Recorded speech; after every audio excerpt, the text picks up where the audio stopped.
All right, welcome in everyone to another deep dive.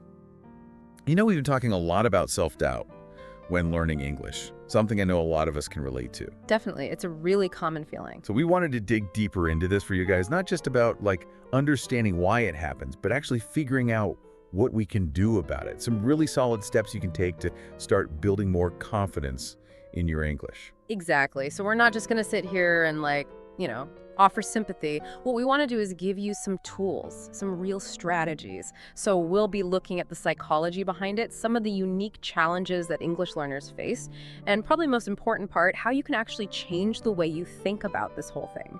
We want to show you a way forward, not just cope with the self-doubt, but really break out of it. So let's get into this feeling itself, that self-doubt. It's that kind of uncertainty, that feeling you get when you're like, am I really good enough at English? And the research that you shared with me really pointed to this coming from both, kind of like inside us and from outside us. What can you tell us about that? It's actually really fascinating when you look internally, inside yourself. There's this contrast that I think a lot of learners experience. In your native language, you can express all sorts of complex thoughts. You have all these nuances, right? But when it comes to English, maybe the vocabulary just isn't there yet, or you just haven't quite figured out how to structure those sentences to really capture what you want to say. Yeah. And that gap can be super frustrating. You have this picture in your mind, this amazing idea, and then when you try to put it into English, it comes out kind of blurry. It's like you only have a few crayons to work with instead of this whole, box of colored pencils. Right. So the big takeaway here is to focus on the message, the core of what you want to say, even if the English isn't totally perfect. That's a great way to put it. Not having all the right colors, but still getting the message across. Exactly. And then, shifting to those external factors, I think comparison plays a huge role. Yeah. You're constantly seeing native English speakers who just seem to flow effortlessly. Or other learners who are further along than you. Right. And it's natural to compare yourself, and feel like you're not measuring up. Totally. Then there's that fear of making mistakes, of being judged. Absolutely. Especially when you're speaking in a group or trying to talk to a native speaker. Yeah, for sure. And I think it's so important to remember that learning a language is like putting yourself out there. It's not just grammar rules. It's getting emotional, getting social. It is. It's definitely vulnerable. Yeah. And, one thing that came up a lot in the research you sent was the pressure that comes with English being such a global language. Right. I mean, it's everywhere, right? For work, school, travel. And so there's this expectation to reach a certain level, which can make you feel like you're not good enough if you're not progressing as fast as you want, or if you keep making mistakes. Totally. But one thing that really stood out to me in the research was that self-doubt isn't this permanent part of you. It doesn't mean you can't do it. Right. They actually talk about it as a habit. Okay. Like something that your mind has learned to do over time, which actually means you can unlearn it. And start thinking in ways that actually help you. Yeah. So that means there's hope, which is really encouraging to hear. It is. And I think any kind of positive action, any step you take in the right direction can start to disrupt that habit. That makes sense. So, all right, now we're getting into the nitty-gritty of self-doubt. What are some of the specific things that make learning English so hard? What makes this different from learning, say, a new skill or a new app or something like that? Yeah. English is a beautiful language, but it definitely has its quirks. And those quirks can be a huge source of frustration. Yeah. For example, those irregular verbs, why are they so irregular? They just don't seem to follow any logic. Right. And phrasal verbs, oh man, those are another one. Yeah, pick up, give in, all those. Exactly. Yeah. It's like taking a simple verb and then adding a preposition to it, and suddenly it means something totally different. So for those, what can really help is to focus on the main verb first, right? And then think about what direction the preposition is pointing you in. So with pick up, you're taking something and bringing it up, right? Oh, that's a good way to look at it. And give in, you're surrendering, right? Makes sense. So breaking it down like that can help you grasp the general meaning, even if it feels kind of nonsensical at first. Yeah. And then, of course, we have the wonderful world of English pronunciation. I'm sure you've come across words like through, though, and tough. Absolutely. They look pretty much the same, but they sound so different. Totally different, yeah. That inconsistency can be really confusing and demoralizing for learners. For sure. It makes you feel like you're constantly guessing. Yeah. One strategy that can help with this is looking into minimal pairs. Minimal pairs, okay. So those are words that differ by just one sound. Like, for example, ship and sheep, Focusing on those subtle differences can really improve your pronunciation over time. Yeah, and that can make a huge difference in being understood. Absolutely. Yeah. But beyond just the language itself, I think there's this cultural aspect too. Right, you mentioned that earlier. Yeah, we're bombarded with English media, movies, TV, music, everything. Yeah. And English is often associated with success and being sophisticated. It's a powerful language. It is, and it can lead to learners feeling like they have to achieve this, perfect native-like accent to be successful. That's like you're chasing this impossible standard. Exactly, and that can be a recipe for self-doubt. Okay, so we've got the language itself, the cultural pressure, and then on top of that, there are the practical challenges that learners face every day. Yeah, it's one thing to understand the rules, but it's another to actually use the language confidently in real life. Right. And the sources you shared really highlighted some key practical challenges. What were some of those? So, lack of opportunities to practice. If you're not living in an English-speaking country, it can be really hard to find people to talk to. Yeah, for sure. And even if you can find people, then there's the fear of making mistakes in front of them, that fear of looking foolish or sounding stupid, which can be really paralyzing. Absolutely. And then some learners, and I think this is a personality thing, they strive for perfection from the get-go. Yeah. Which is unrealistic and can be super demotivating. And then, of course, we're constantly exposed to fluent English speakers on TV and online. It's hard not to compare yourself and feel like you're not good enough. Right. It can be really discouraging. It can. And what happens is you start avoiding practice because you're scared of making mistakes. And then, of course, because you're not practicing, you're not improving as much, which fuels that self-doubt even more. It becomes this vicious cycle. A downward spiral. Yeah, exactly. And that's why it's so important to take those steps to change your mindset and to start taking action, to break out of that loop. Okay, let's talk about some of those actionable steps. So the first one that really jumped out at me was reframing mistakes. Yeah. This seems so crucial. It is. It's really about shifting your perspective. Instead of seeing mistakes as failures, see them as opportunities to learn and grow. Okay. One of your sources had a great analogy. They talked about thinking of yourself as a scientist conducting experiments. Ooh, I like that. Right, like if a scientist's experiment doesn't work out, they don't just give up. They analyze what happened, they gather data, they adjust their approach for next time. They learn from it. Exactly. And that's what we need to do with English. Every time you make a mistake, it's giving you valuable information about the language. So instead of feeling embarrassed when someone corrects you, you're actually gathering data. Exactly. There's this great example in one of the sources about someone ordering a coffee hot, and the waiter goes, "A hot coffee." Right. And instead of being embarrassed, that person now understands that adjectives usually come before nouns in English, so it becomes this learning experience instead of a moment of shame. It's a total reframing of that interaction. It is. It really tucks away the sting. Yeah. And the more you do that, the less power those mistakes have to make you feel bad. Okay, that makes sense. So step number 2 is setting realistic goals and celebrating those small wins. Yes, love this one. This is all about building positive momentum. Instead of feeling overwhelmed by this huge goal of speaking English fluently, which can seem impossible, you break it down into smaller, more manageable steps. Yeah. It's like you're climbing a mountain, right? Exactly. You got to focus on each step. Exactly. You can't just keep looking at the top. It's too daunting. Exactly. The research actually pointed out that these vague goals, like, I want to speak English fluently, can actually make self-doubt worse, because there's no clear way to measure your progress. It's like you're just wandering around with no map, Yeah. no destination. Yeah, exactly. So what would be a more realistic goal? So instead, think about things like, okay, this week, I'm going to learn 10 new words and actually use them in conversations. Or I'm going to watch a short English video without subtitles and see how much I understand. Okay. Or even, I'm going to confidently greet someone in English. Right. Those are achievable. Exactly. And when you achieve them, you celebrate. Even if it's a small win, you acknowledge it. You tell yourself, good job, I did it. Right. And even a small reward, like, a little treat or something, can really reinforce that feeling of success. It tells your brain, hey, we're making progress here. I love this. It's like giving yourself a little pat on the back. Exactly. And one of the sources actually suggested picking one tiny English goal for the day, you know? Maybe it's listening to this entire deep dive or just saying one sentence out loud and then taking a moment to appreciate that you did it. Yeah, that's a great idea. It's about building that sense of accomplishment step by step. Okay, step number 3. Yeah. And this is a big one for a lot of learners. Practicing speaking, even when you're scared.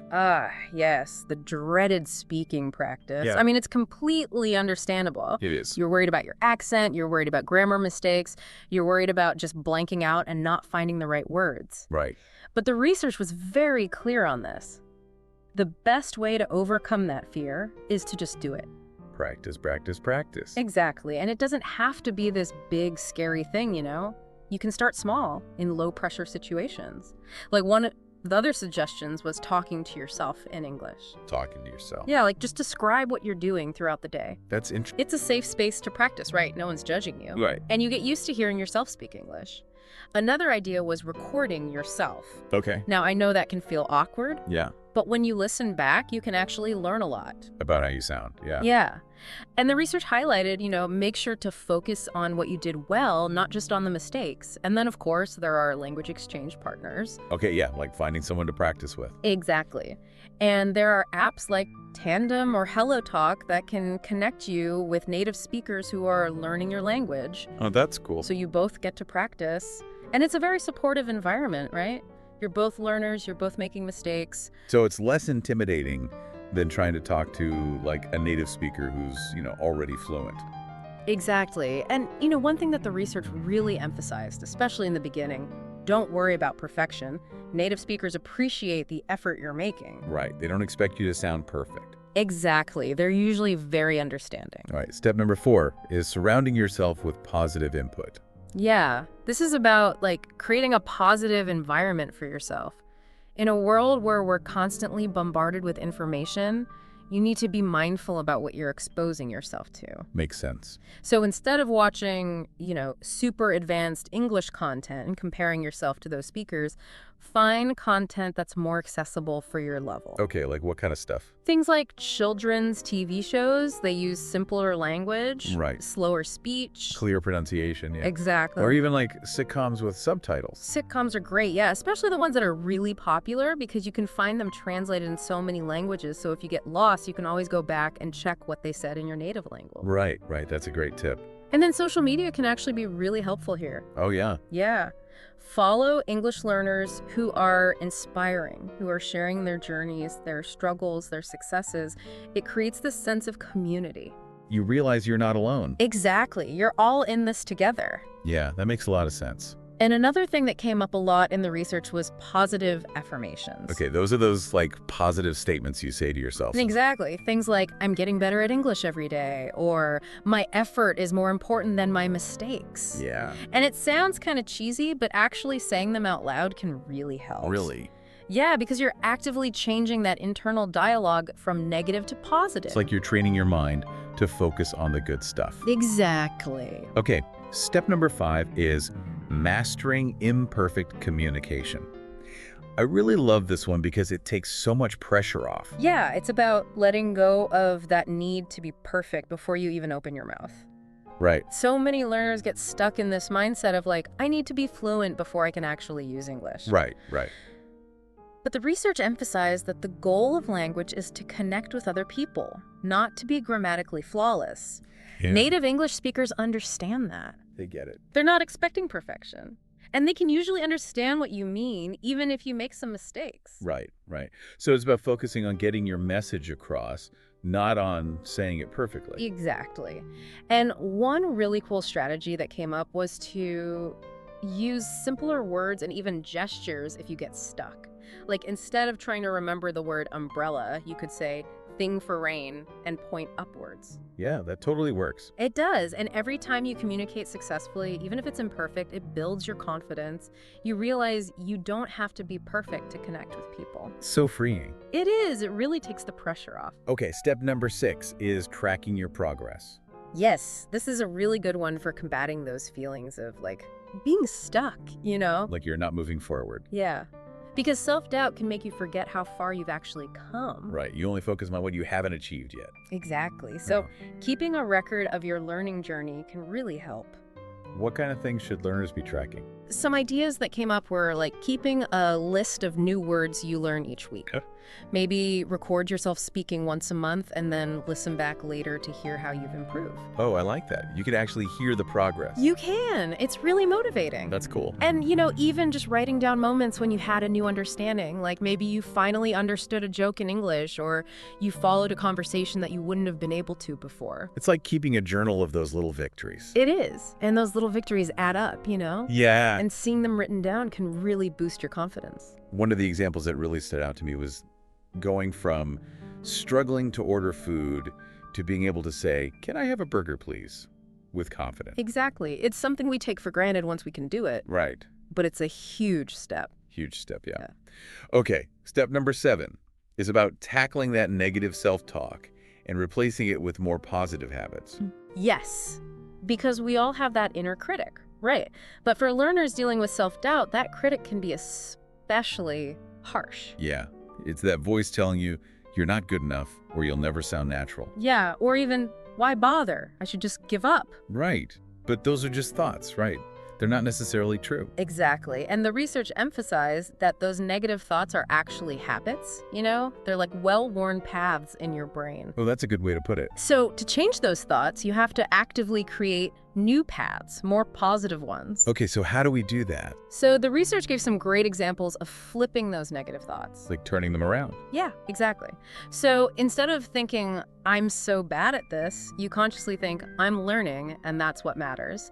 Instead of, I'll never sound natural, you think, my accent is part of who I am, and I'm improving my communication every day. Yeah. And when you catch yourself thinking, why am I even trying? You can counter that with, I'm trying because I want to grow. I want to connect with people. Right.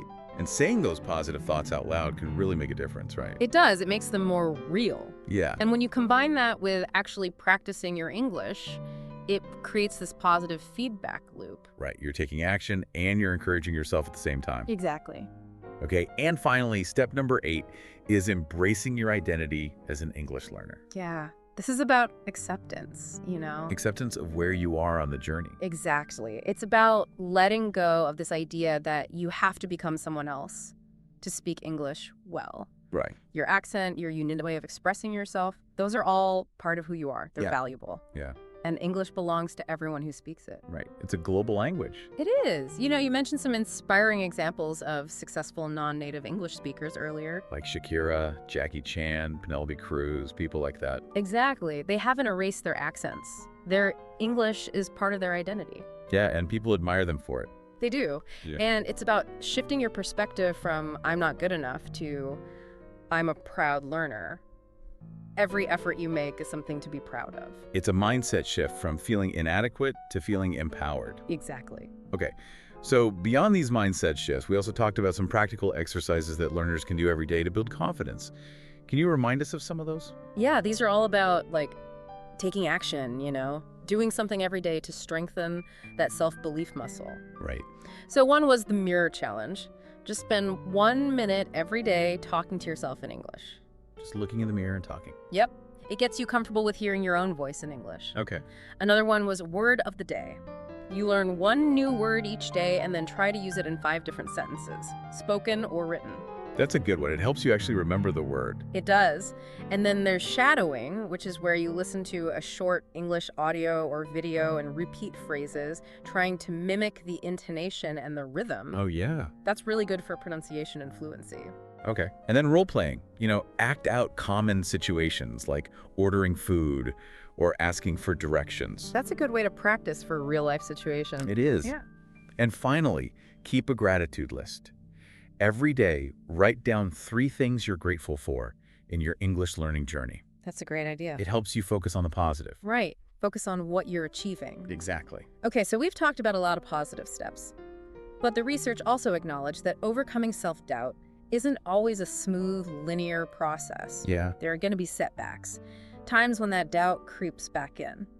What should learners do when that happens? It's important to remember that setbacks are normal. Right. They're part of the process of breaking any habit.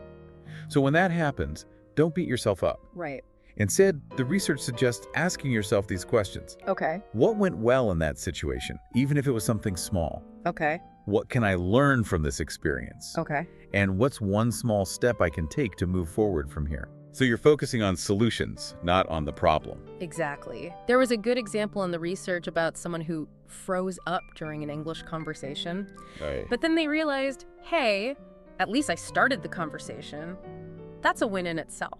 Yeah. And maybe they learn that they need to work on a certain phrase or grammar point. Right, so it becomes a learning opportunity. Exactly. Setbacks are often just signs that you're pushing yourself, you know? You're stepping outside your comfort zone. Exactly.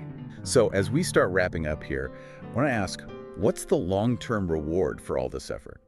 What happens if you keep working on overcoming self-doubt and building confidence?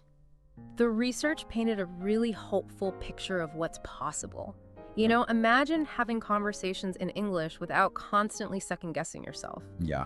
Understanding jokes, cultural references, those subtle things. Right. Feeling confident, writing emails, giving presentations. Right, and enjoying English movies and music. Yes, totally. Yeah. And maybe even starting to think or dream in English. And while you might still have moments of self-doubt, they won't control you the way they used to.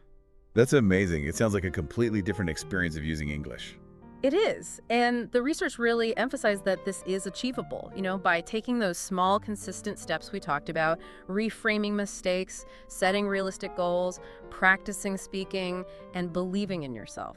So it's not just about learning English, it's about personal growth. Exactly. It's about building resilience, courage, and a stronger sense of self. So the big takeaway for everyone listening is self-doubt is a habit, and habits can be broken. Yes, and confidence is something you can build. And every time you speak, write, or listen in English, you're taking a step in that direction. You are. It's a journey, not a quick fix. But the progress is definitely there if you stick with it. So wherever you are right now, just take a moment to acknowledge yourself, you know? Tell yourself, I'm an English learner and I'm enough. Yes, you are. And then commit to one small step today. Maybe it's reading a paragraph in English, saying a new word out loud, or just appreciating how far you've come. Because with those small actions and that belief in yourself, you really can overcome that self-doubt. If you can learn to overcome self-doubt in one area of your life, like learning English, imagine what else you could achieve. What other limitations can you break free from? It's all about challenging those negative thoughts and stepping into your full potential. Beautifully said. Hey everyone, welcome to your deep dive today. And we are going deep on something that I think is on everybody's mind pretty much all the time. Yeah. Even if we don't always think about it from a scientific perspective. And that is happiness. Of course. You know, the word, you've probably felt it, but have you ever really thought about like what is going on sort of under the hood Right. to make that happen? We've got a really cool article to dig into today. Yeah. That's going to help us understand the science of happiness. Yeah. And it's written specifically to be accessible if you're learning English. That's awesome. So we're going to go way beyond just like a dictionary definition here. Right. We're going to really unpack what happiness means by Yeah. looking at the science behind it all. I love it. So, Let's get into it. yeah, let's get into it. So, you know, the article starts off pretty simple, just saying happiness is a feeling of joy or peace or satisfaction. Okay. But then it makes this really helpful distinction between short-term and long-term happiness. I see. You know, think about like when you take that first bite of cake, Oh, yeah. like pure joy, right? I'm happy because I ate cake, Yeah. I'm happy I ate cake. but that doesn't usually last all day. Right. Compare that to, let's say, the happiness that you get from having a good family. Yeah. That tends to be something that's a bit more lasting. Yeah, that makes a lot of sense. It's like a difference between a sugar rush and then like a deep sense of contentment. Yeah. And you know what? For those of you learning English, the article actually gives you a little English lesson Nice. by breaking down these words. You know, happiness is the noun, happy is the adjective, like a happy person, and happily is the adverb. Okay. So it'd be like, she smiled happily. Right. And then give the example sentence, she smiled happily because she felt happiness. I love that. So you can really see how those words all work together. Yeah, and how they're all related. Hmm. So, you know, at this point, you might be thinking, all right, happiness, it feels good, so what? Yeah. Like, why do scientists even care to study this? Yeah. And, you know, that's a fair question. Mm-hmm. But the article points out that there's actually some really important reasons why scientists are interested in happiness. Okay. And it all comes down to the impact that happiness has on things like our physical health, how we do at work, Sure. and the quality of our relationships. Okay. It's not just like a nice side effect of a good life. Yeah. It's actually that feeling happiness more often Yeah. can lead to a longer life, Oh. can make you more productive at work, and can really strengthen your bonds with other people. So it's actually a key ingredient Yeah. in a lot of areas of life. Yeah, and this is why the scientists are interested, Okay, cool. because they're trying to understand how it all works. Yeah. Okay, so let's get into the science, shall we? Let's do it. Let's talk about the brain, because I always find this so fascinating. Yeah. The article calls it like the control center for how we feel. And then it really focuses in on 4 key brain chemicals Okay. that are super important to happiness. Right. So the first one is dopamine, Okay. which they call the reward chemical. Right. Dopamine. So think about it like a little ding that goes off in your brain when you do something enjoyable or when you achieve a goal. It's that sense of, hey, that felt good. I want to do that again. Yeah. The example they give in the article is like winning a race. Right. That immediate sense of accomplishment. Exactly. Like, yes, I did it. Yeah. For pronunciation, it's dopamine. Perfect. Topo. Tukumis. Okay, so next we've got serotonin. Okay. And this one is all about feeling calm and confident. Oh, nice. When our serotonin levels are good, Yeah. we tend to have a more positive self-image and just feel better in general. Yeah, like more balanced and stable. Exactly. Yeah. And they say that things like spending time with friends can really boost your serotonin levels. Well, that's nice. And that contributes to that feeling of stability Yeah, for sure. and peace. And the pronunciation on that one is serotonin. Serotonin. All right. Yeah, tonin. Is that it? And then there's oxytocin. Oh, yeah. And this one I always think of as the warm, fuzzy one. Yeah. It's often called the love chemical Mm-hmm. because it's really tied to feelings of connection and affection. Yeah, it gets released when we're physically close to someone or Yeah. when we feel like a real bond with somebody. Uh-huh. The example they give in the article is that feeling you get when you hug your mom. Oh. Like that feeling of Yeah, just like like a- closeness, and that's oxytocin. oxytocin. And then last, but certainly not least, we have endorphins. Oh, yeah. Indulgent. These are the body's natural painkillers, Yes. but they also make us feel strong and good. Right, like that runner's high kind of feeling. Exactly. Yeah. And the article says these get released when we exercise or even when we laugh, like a really good belly laugh.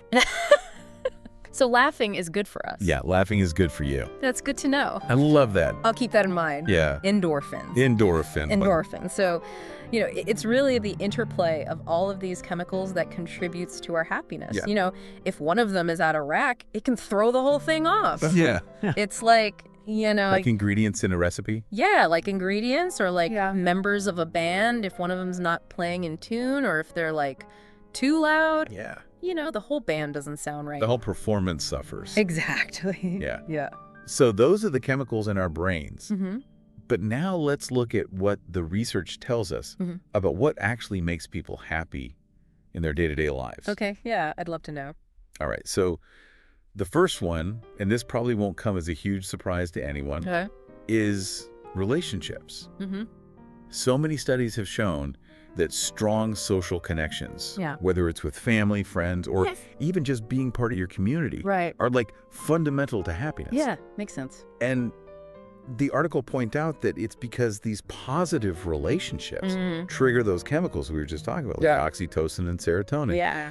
And that strengthens those bonds even more, Uh-huh. and it just contributes to our well-being in general. So it's a positive feedback loop. Yeah, it is. Yeah. And the article asks a really good question here. It says, who makes you happy? That is a good question. That's something to think about. Yeah. All right, so the next factor is money. Okay. And this one always has a bit of a twist. All right. So research shows that having enough money to feel comfortable definitely increases happiness, Yeah. I mean, that's understandable. right? Like you're not stressed I about get- paying your yeah, bills. Got that sense of security. Yeah. Yeah. But, and this is the interesting part, beyond a certain point, making more money doesn't really make you that much happier. Oh, interesting. They call this the happiness plateau. Okay. So it's like So you reach a certain level and then it kind of levels off. it levels off. Okay. Yeah, and they think this might be because, you know, as humans, we kind of get used to whatever situation we're in. Mm-hmm. They call that hedonic adaptation. Right. Or it could be that the things that make us truly happy in the long term, like relationships and purpose, Yeah. aren't really about having a lot of money. Right. It's not about the stuff you can buy. Yeah. It's about something more. Exactly. Yeah. And the article actually defines that word plateau Okay. as a level where things stay pretty constant. Right. And they give an example. It says Right. that, for some people, once they're making around $50,000 a year, Okay. that's where the plateau starts. Mm-hmm. But of course, that's going to vary a lot, Yeah. depending on where you live in your own personal situation. Makes sense. All right, the next one on the list is health. Oh, yeah. And this one, again, probably makes a lot of sense. Yeah. When you're feeling good physically, it really does have a positive impact on your mental and emotional state. Yeah, when your body feels good, your mind feels good. Exactly. Sure. For sure. Yeah. So the article points out things like regular exercise, getting enough sleep, Right. and eating nutritious food. Yeah, healthy stuff. Yeah. All of these things contribute to boosting those happiness chemicals, Okay. like endorphins and serotonin. You even give an example, like feeling happier Yeah. after you've gotten a full 8 hours of sleep. Oh, that's relatable. Totally. All right. What's next? So what else makes us happy? Okay. So then there's this idea of purpose. Mm-hmm. And the article talks about how having meaningful goals in life, Okay. whether that's through your job, Mm-hmm. a hobby that you're passionate about, Right. or even just helping other people. Yeah. All of this really contributes to a deeper sense of happiness. Mm-hmm. It's about feeling like you have a direction. Right. Like you're making a difference. Yeah. Mm-hmm. And the article defines purpose as a reason for doing something Okay. and gives the example of teaching English, Oh, nice. which I think is a great example. Yeah. Yeah. So that makes a lot of sense. Yeah. Like you're helping people to communicate. Yeah. And you're contributing to their lives. Yeah, you're contributing to the world. Exactly. Ah. So now we've talked about relationships, money, Mm-hmm. health, and purpose. Yeah. But it's not all about these big life-altering things. Okay. The article also makes a point of talking about small joys. Yeah. And these are like those everyday pleasures that, even though they might seem little, Yeah. they can really add up over time Right. to make you feel happier overall. It's like little moments of delight throughout the day. Yes. Yeah. So think about things like enjoying a cup of coffee in the morning, Oh, yeah. or just taking a moment to appreciate a beautiful sunset. Mm-hmm. Those are small joys. Those are good ones. And the article gives the example of like drinking tea Oh, nice. and just like the comfort Yeah. that can bring. Yeah. So it's about being mindful of those little things throughout the day. Yeah. So this next part I found super interesting. Okay. Some scientists have actually tried to come up with a happiness formula. Oh, wow. Like a mathematical. Yeah, like a mathematical equation. Okay. And one of the models that they mentioned in the article Okay. breaks it down into percentages like this. Right. 50% is your genes, Okay. 40% is your intentional actions, and only 10% is life circumstances or events. Oh, wow. So our genes play a big role. It seems like it. Okay. Yeah, so 50% is like your baseline predisposition to a certain level of happiness that you inherit. Okay. But what's really empowering about this Yeah. is that 40%, that's based on the choices you make. So we have a lot of control. Yeah, things like exercise, Mm-hmm. practicing gratitude, Right. taking care of your relationships. Those are all things that we can actively do. Right. Yeah. And then that 10% for life events Yeah. acknowledges that, yeah, stuff happens. Mm-hmm. That's outside of your control. Right. But the majority of your happiness Yeah. seems to be within your control. Wow. That's really empowering. I know, right? Yeah. Yeah. So That- it's not just fate. It's not just fate. Okay. All right, so speaking of things that are within our control, let's get to the practical tips. Yes, please. The article gives us 5 actionable things that we can all try to do Okay. to boost our happiness levels. I'm ready. Okay, are you ready? Yeah. All right, number 1, move your body. Exercise is so good for releasing those endorphins. And the tip here is to aim for about 20 minutes most days of the week Okay. of some kind of physical activity. So that could be anything, right? It could be anything. You could go for a walk. You could dance to your favorite music. Yeah. You could play a sport. I like it. And the example they give in the article is, I danced yesterday and I felt so happy. Nice. I love that. Yeah. Simple but powerful. Yeah. So Yeah. Find something you enjoy. Yeah. Yeah. All right, number 2, say thank you. Oh, that's a good one. This is all about cultivating gratitude, and apparently it helps to increase your serotonin levels. Okay. So the suggestion here is to make a habit of writing down 3 things every day 3 things you're grateful for. that you're grateful for. Okay. And their example is, I'm thankful for my family, my home, and my food. Yeah. Basic things that we often take for granted. Yes, Yeah. but so important. Mm-hmm. All right, tip number 3, spend time with people. Oh, yeah. So we're back to the power of those positive relationships. Mhm. They boost your oxytocin. Right. So the tip is to make an effort to connect with people, Yeah. whether that's calling a friend on the phone Mhm. or making time for a family dinner, Right. Quality time. quality time. And the example is, talking to my sister makes me smile. Yeah, that's sweet. I love that. Yeah.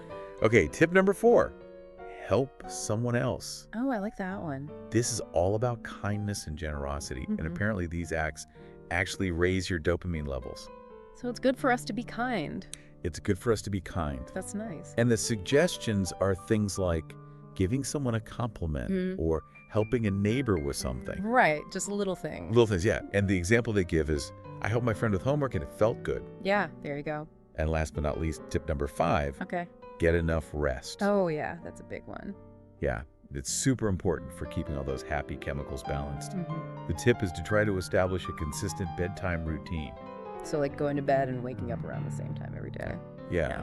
And their example is, I think we can all relate to this. It says, I sleep better when I turn off my phone before bed. Yeah, that's so true. I know, right? The blue light. Yeah. Yeah.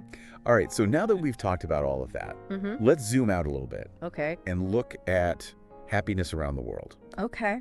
So the article mentions the World Happiness Report, Mm-hmm. and it says that in 2025, Okay. countries like Finland, Denmark, and Switzerland Mm-hmm. consistently rank at the top. Oh, wow. And some of the factors that seem to contribute to that are having access to good health care, Mm-hmm. a strong sense of community, Right. and a high level of trust in their government. Okay. So it's about the societal factors as well, Yeah. not just individual. I was just individual. Yeah. And then they also point out that how we understand happiness can be really different across cultures. Yeah, that's interesting. Yeah, so for example, in a lot of Western cultures, Mm-hmm. there's this emphasis on individual achievement Okay. and personal success Right. as like the sources of happiness. Yep. But in many Eastern cultures, Mm-hmm. happiness is often more connected to Okay. family harmony Mm-hmm. and collective well-being. Right. The good of the group. Exactly. Yeah. And they define harmony here as a state of peaceful agreement and balance. Mm-hmm. And they give the example, in my culture, happiness comes from family, Right. which is really beautiful. Yeah, I like that.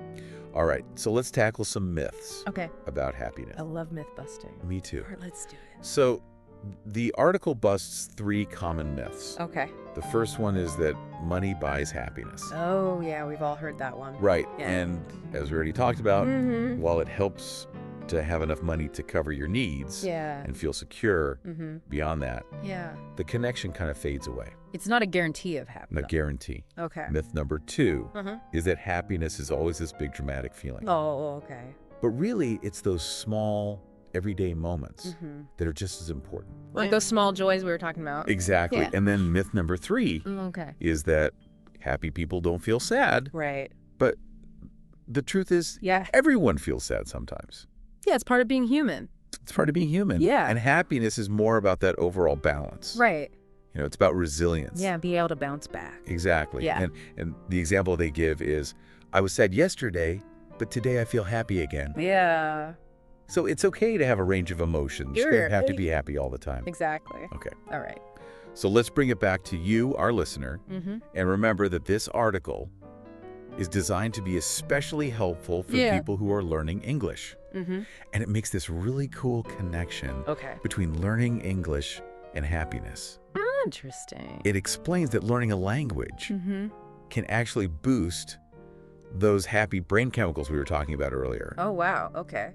So think about it, like when you learn a new word, you Yeah. get that little hit of dopamine Mhm. because you've achieved something. Right. Like a sense of accomplishment. Exactly. Yeah. And as you make progress in English Mhm. and you start to understand more, Yeah. that can boost your serotonin, Okay. which makes you feel more confident. Yeah, for sure. And then when you actually get to connect with other people who speak English, Mm-hmm. you know, you feel that sense of belonging. Right. And that's connected to oxytocin. Right. So it's framing language learning as something that's not just academic or practical, but actually something that can really contribute to your well-being. That's awesome. And the article even suggests, if you want to really kind of reinforce that connection, say out loud, I'm happy because I'm learning English. I love that. Yeah. That's a good affirmation. It is. Yeah. But, of course, it's not always easy to be happy. Right. The article also acknowledges that, and it talks about how things like stress, loneliness, and health problems those are tough. can all make it harder to feel happy. Right, because they can really throw those brain chemicals off. Yeah, exactly. And it also normalizes the idea of asking for help. Oh, that's so important. If you need it.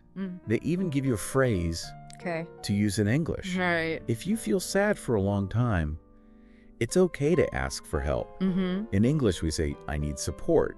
Yeah. And they explain that support just means help. So if you're struggling, reach out. Reach out. Yeah. It's okay to ask for help. Yeah, and the last thing that the article touches on is the future of happiness science.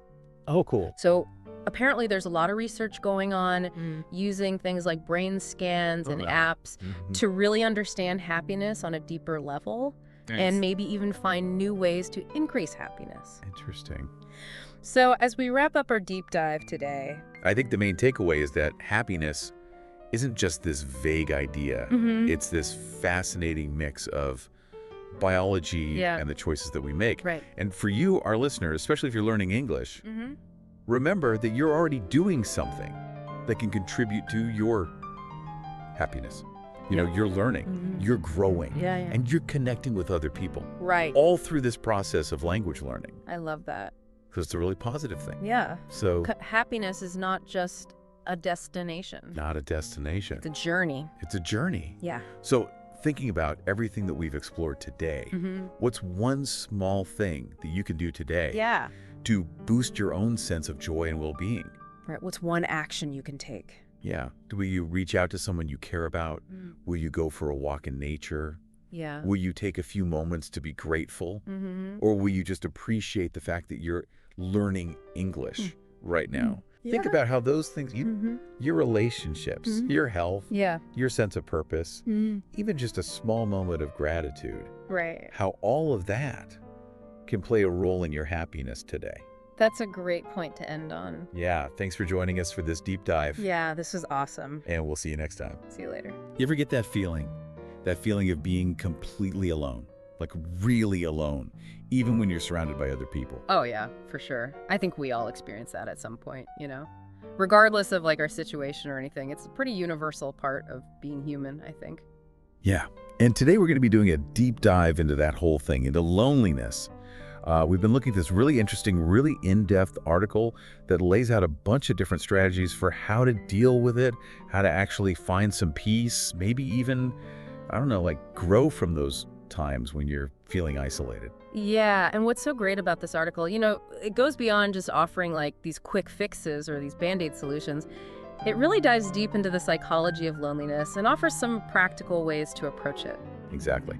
And that's kind of our goal for this deep dive, to go through all these ideas and insights and pull out the stuff that's really going to be valuable for you guys, for our listeners, so you can use it to not just, get through those tough times, but maybe even find some unexpected strength or even some self-discovery in those moments. Yeah, it's not just about surviving loneliness, right? It's about figuring out how to maybe even thrive when we feel lonely, which sounds kind of crazy, but it's possible. And one of the first things the article points out, which I think is really key, is that loneliness isn't just about, physically being alone. Yeah. Because you can be surrounded by tons of people and still feel that deep sense of isolation, that yearning for a real connection, that feeling that something's missing. That's so true. You can have a jam-packed schedule, be constantly going to events, parties, whatever, and still feel totally empty inside. Which is wild, right? Because in this day and age, we're more connected than ever with all the social media, our phones, everything. Right. But it feels like, in a way, it's actually harder to find that genuine connection. Okay. And loneliness is everywhere. It's almost like a paradox, right? We're constantly bombarded with images and updates from other people's lives, but those interactions can be so superficial, so fleeting. So yeah, we're connected in a way, but it's often not the deep, meaningful connection that we really crave as humans. It's like we're starving for real connection in a world of endless appetizers. So the article really breaks down loneliness, dissects it. And one of the first things it does is make this distinction, this really important distinction between solitude and loneliness, which I think can be easy to mix up sometimes. Yeah, totally. And it's super important to understand the difference, right? Because solitude's like choosing to spend time alone. That can actually be a really positive thing. It can be a chance to, reflect, to be creative, to just recharge. Loneliness, though, it's that feeling of being alone when you don't want to be. It's involuntary, and it comes with that deep longing for connection. Right. Solitude is something you choose. Loneliness is something that's kind of thrust upon you. And then on top of that, the article goes even deeper. It starts talking about social loneliness and emotional loneliness. Can you break those down for us? Okay, so social loneliness is basically, when you don't have that broad social network, like maybe you've moved somewhere new and you haven't had the chance to build a community yet, or maybe your circle of friends has shrunk for whatever reason. Emotional loneliness, on the other hand, it's more about those close, intimate relationships, like having a best friend or a partner, someone you can really confide in, someone who truly gets you on a deep level. Yeah, that makes a lot of sense. You could have like a ton of acquaintances, people you see regularly, but still feel that emotional loneliness. You don't have those few people you can really be yourself with, And the article also talks about all the different things that can cause loneliness, right? Like loss, moving, friendships ending, sometimes even just like no obvious reason at all. And I think that's an important thing to remember for anyone listening who's struggling with loneliness, that there's no one cause. Everyone's experience is unique. And sometimes it can be hard to pinpoint exactly why you're feeling lonely, and that's okay. And one thing I really appreciate about this article is that it talks about the stigma that surrounds loneliness. It's like admitting you're lonely is admitting some sort of weakness, which is so not true. Yeah, like you said, it's definitely not a weakness, but that stigma, that shame, it can prevent people from, reaching out for help. And that can make the loneliness even worse. Exactly. So we've been talking about what loneliness is, some of the things that can cause it, but let's get to the good stuff. Let's talk about what we can actually do about it. And the first thing the article brings up is self-compassion. Self-compassion is huge, EE. Especially when you're feeling lonely. Because when you're in that headspace, it's so easy to start beating yourself up. You think like, oh, there must be something wrong with me. Why else would I be alone? And that kind of thinking just makes everything worse. Oh, I know exactly what you mean. Like you just start spiraling. Right. Right. Yeah. And that inner voice gets so loud and it's just telling you all these negative things about yourself. Right. Exactly. But self-compassion is like this antidote to that. It's about being kind to yourself, offering yourself the same understanding and support that you would offer a friend who is struggling. So instead of judging yourself for feeling lonely, you basically comfort yourself. It's almost like being your own best friend, Yes. And it sounds simple, but it can be really powerful. Dr. Kristen Neff, who's like the expert on self-compassion, she talks about these three key components: self-kindness, common humanity, and mindfulness. Okay, break those down for us. Self-kindness is basically, treating yourself with gentleness, understanding that you're going through a tough time. Common humanity is recognizing that, hey, loneliness is a normal human experience. You're not alone in this. Tons of people feel this way. And mindfulness is about just acknowledging your feelings without judgment, just letting them be there. So you're not trying to push away the feeling of loneliness. You're just trying to change how you relate to it. Yeah, exactly. You're not resisting it. You're not judging it. You're just being present with it. And the article gives some practical tips for how to actually do this, like, for example, challenging negative self-talk. Oh, yeah, that's a big one. So, instead of thinking, I'm so pathetic for being alone, you might say something like, okay, I'm feeling lonely right now. That's understandable. It doesn't mean I'm a bad person or unlovable or anything like that. And it also mentions writing a letter to yourself, like an actual letter, but a really supportive, compassionate one. Have you ever tried that?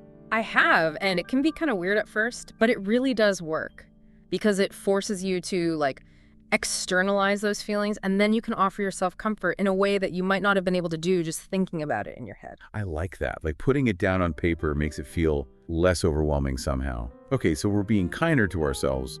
What's the next step? So once you started cultivating that self-compassion, the next thing to focus on is how you view solitude. Because when you're feeling lonely, it's natural to see any time you spend alone as like this negative thing. Oh yeah, totally. It feels like evidence that you're like unwanted, right? Like, oh, no one wants to hang out with me, so here I am again, all alone. Exactly. But the article suggests reframing solitude, seeing it as a chance for, self-discovery, as an opportunity to do things you enjoy without distractions. The article uses this really great metaphor. It calls solitude fertile ground, like a blank canvas. I love that, like a blank canvas where you can create anything you want. Right. So instead of dreading being alone, you can start to see it as this, like, gift of uninterrupted time. Time to explore those hobbies you've been putting off, to read those books that have been piling up, or to just, relax and recharge. And it doesn't have to be anything super elaborate. Yeah. The article talks about starting small, like maybe just having a cup of tea and reading a few pages of a book. Yeah, and the key is to make it a regular thing. Like maybe you set aside 40 minutes every evening for some solo time. The more you do it, the more natural it becomes. And eventually you might even start to look forward to it. Okay, so we're being kinder to ourselves. We're reframing how we view solitude. What else can we do? Another really important strategy the article talks about is cultivating a rich inner world. Because the thing is, when you're feeling lonely, your mind can become this like empty, echoing space. And that just amplifies the loneliness. Yeah, and then you're just stuck with your thoughts, right? Yeah. And if those thoughts are mainly negative, it can turn into this downward spiral. Exactly. So what the article suggests is actively filling that inner space with things that bring you joy. Things that make you feel connected to something bigger than yourself, like books, music, movies, art, anything that stimulates your mind and your imagination. The article actually mentions a couple of specific books like The Night Circus for its, beautiful language and that feeling of escaping into another world, and then To Kill a Mockingbird for its powerful lessons about empathy. And I love that they highlight those specific books because it's not just about, distracting yourself. It's about actively engaging with stories, with ideas, with experiences that can help you see the world in new ways, that can help you feel less alone. And then there's journaling. The article talks about that quite a bit. Yeah, journaling can be a great way to process your emotions, to get those feelings out of your head and onto the page. And they suggest using prompts to get started. Like maybe you ask yourself, what am I missing most right now? Or what would I tell my younger self who might be feeling this way? So you're basically like having a conversation with yourself, but in a way that allows you to be more compassionate, more understanding. Exactly. And the article talks about how that inner world, the world of your thoughts and feelings, can become a sanctuary, a place where you can find comfort and solace even when the outside world feels overwhelming. Okay, so we're building this rich inner world, this sanctuary for ourselves. Ugh. But eventually, we have to engage with the outside world again, That right? too. And that can be scary when you're feeling lonely. Yeah, it can be super intimidating. Because when you're in that lonely headspace, the thought of reaching out to people, of putting yourself out there, can just feel like impossible. You feel like you're going to be rejected or that you're bothering people. Oh, totally. And the article acknowledges that. It talks about how loneliness can lead to this inertia, like you just want to stay in your little bubble and not risk getting hurt. But here's the thing, and this is what the article emphasizes. Connection doesn't just happen magically. You have to be proactive about it. You have to be willing to put yourself out there, even when it's uncomfortable. And they suggest starting with small steps, like maybe just sending a text message to an old friend. Yeah. Just a quick, hey, thinking of you kind of thing. Exactly. Or maybe you call a family member you haven't spoken to in a while. It doesn't have to be some big, elaborate thing, just a small gesture to let someone know you're thinking about them. And often, that's all it takes to open the door to a deeper conversation, to rekindle that connection. And then, for building those deeper connections, the article talks about vulnerability, about being willing to share your feelings with people you trust, even if it feels a little scary. Yeah, vulnerability is key to forming those strong, meaningful bonds. Because when you let your guard down and allow yourself to be seen, it gives other people permission to do the same. And that's how real intimacy is created. So it's like, by being vulnerable, you're actually creating the space for others to be vulnerable with you. And that leads to real connection. Exactly. And then, beyond reconnecting with people you already know, the article also suggests exploring new social avenues, like joining a book club, taking a class, volunteering. I love that idea. It's like finding ways to meet people who share your interests, so the connection feels more organic, less forced. Right, because you're already starting with something in common, and then as you get to know each other through that shared activity, those initial connections can grow into friendships. Okay, so we're being kind to ourselves, we're reframing solitude, we're building a rich inner world, we're reaching out to others. And now the article gets into something that might seem a little basic, but it's actually super important: establishing a routine. Yeah, routine is like this anchor, especially when you're feeling lonely, because it can be so easy to just let your days kind of drift by aimlessly. And that lack of structure can actually make the loneliness feel even worse. It's like you're just floating through time and there's no sense of purpose or direction. Exactly. So the article suggests starting with the basics, like making sure you're getting enough sleep, eating healthy meals at regular times, and getting some exercise. These might seem small, but they make a huge difference in terms of how you feel both physically and emotionally. It's like you're taking care of yourself, which sends a message to your brain that you're worthy of care. Right. And then on top of that, you can start layering in other activities that you enjoy, like maybe you have a morning routine where you make yourself a nice cup of coffee and listen to your favorite podcast, or maybe you do some yoga in the evening. It's about creating a structure for your day, giving it some rhythm. Exactly. And even if those activities are things you do by yourself, the routine itself can be really grounding and help you feel less lost and adrift. Okay, so we've got self-care, we've got routine. What about spending time in nature? The article talks about that quite a bit. Oh yeah, nature is amazing for combating loneliness. I mean, have you ever noticed how even just taking a short walk in the park can totally shift your mood? For sure, it's like all the stress just melts away and you feel more connected to, everything. Exactly. The article talks about how those sensory experiences, the sound of birds singing, the feeling of the sun on your skin, the smell of fresh air, all those things can be so grounding and remind us that we're part of something so much bigger than ourselves. It's like it pulls you out of your head and back into the present moment, Yeah, totally. And it doesn't have to be a big production. It could be as simple as sitting on a park bench for a few minutes, or even just having a plant on your desk that you tend to.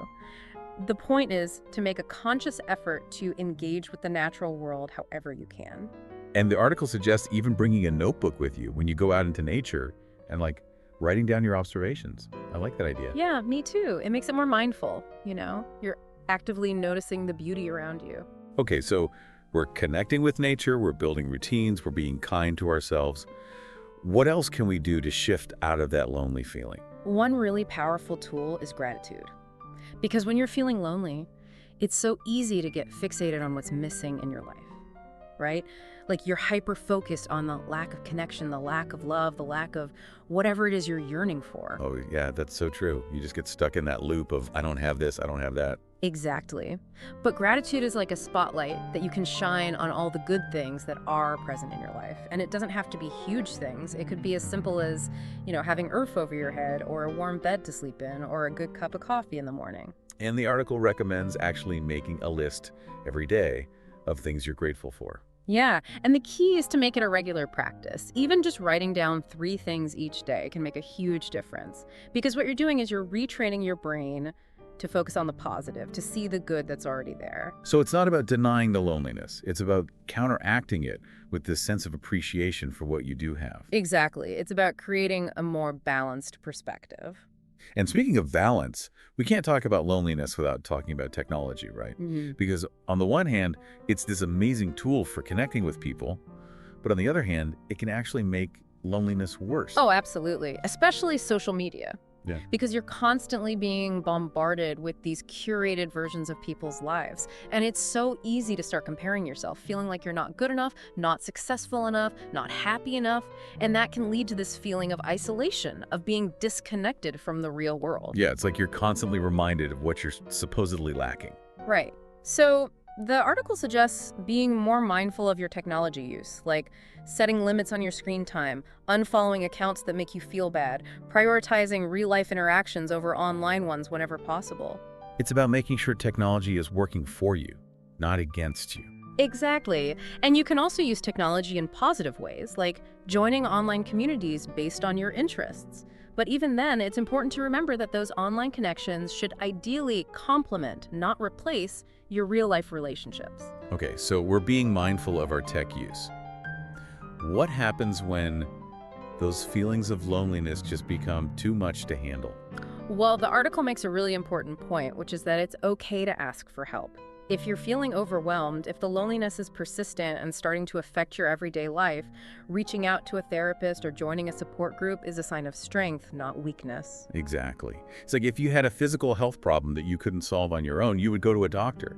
So why not do the same for your mental health? Right. And there are so many resources available now, like online therapy platforms, support groups, even just hotlines you can call to talk to someone. You don't have to go through this alone. And another really interesting tip the article mentions is channeling your feelings into something creative, like painting, writing, music, anything that allows you to express yourself. Yeah, I love that one because it's like you're taking that loneliness, all that raw emotion, and transforming it into something beautiful, something meaningful. It's almost like you're taking back control, you know? Mm. Instead of letting the loneliness consume you, you're using it as fuel for something positive. Exactly. And it doesn't have to be perfect, It's not about creating a masterpiece. It's about the process itself, about letting those feelings flow through you and out into the world in a healthy way.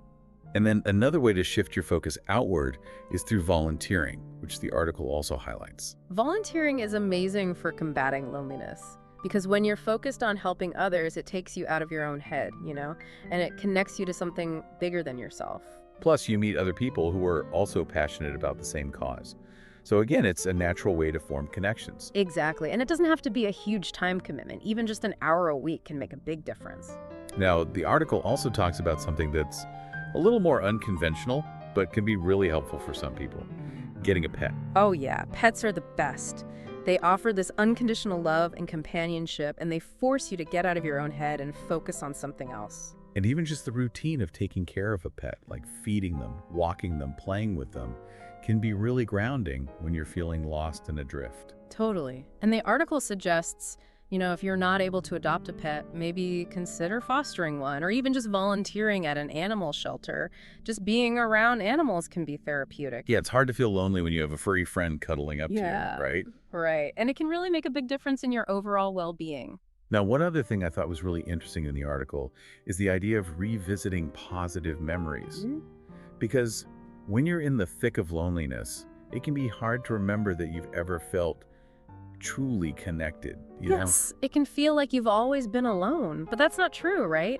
We all have those memories of times when we felt loved, supported, connected, and actively bringing those memories to mind can be really helpful. So like looking at old photos, reading old letters, anything that evokes those positive feelings. Exactly, because what you're doing is you're reminding yourself that connection is possible, that you are capable of experiencing it. It's like proof that you're not doomed to be alone forever. Exactly. And then, on top of all of that, the article talks about mindfulness. Oh yeah, mindfulness. That seems to be the answer to everything these days. Right, but for good reason. Because mindfulness can be so helpful for dealing with difficult emotions, including loneliness. It's basically about learning to be present in the moment, without judgment, and it can help quiet that negative self-talk that can be so loud when you're feeling isolated. So instead of getting swept away by your thoughts and feelings, you're just observing them. Right, and that can be really powerful because it gives you a little bit of distance from those thoughts. It allows you to see them as just thoughts, not necessarily truths. And the article mentions that there are all sorts of resources available now for learning mindfulness, like apps and online courses. Yeah, and even just starting with 5 minutes a day can make a difference. It's like anything else, the more you practice, the easier it gets, and the more benefit you'll get from it. Okay, so we're practicing mindfulness, we're revisiting happy memories, we're being kind to ourselves, we're reaching out. But what about the future? Because loneliness can really make it feel like things will never get better. Yeah, it can trap you in this feeling of hopelessness. That's why it's so important to actively cultivate hope for the future, even if it's just small things like planning a trip, signing up for a class, or starting a new project. It's about having something to look forward to. Exactly. It doesn't even have to be something that involves other people. It could be a personal goal, anything that gives you a sense of purpose and direction. And one thing I really appreciate about this article is that it doesn't pretend there's some magic solution to loneliness, you know? Yeah, it acknowledges that everyone's experience is unique, and what works for one person might not work for another. Exactly. It's all about finding what works for you and not being afraid to experiment, to try different things. And the article also highlights that progress isn't always linear. There are going to be good days and bad days, and that's totally normal. It's like a journey, right? with twists and turns and ups and downs. And even on those tough days, it's important to celebrate the small victories, Like maybe you managed to reach out to one friend or you spent 10 minutes practicing mindfulness. Those small steps can make a big difference over time. And the article ends with this really lovely anecdote about a woman named Clara. She found herself alone after a divorce, and she was feeling incredibly lonely. But she started incorporating all these different strategies we've been talking about: self-compassion, spending time in nature, joining a pottery class.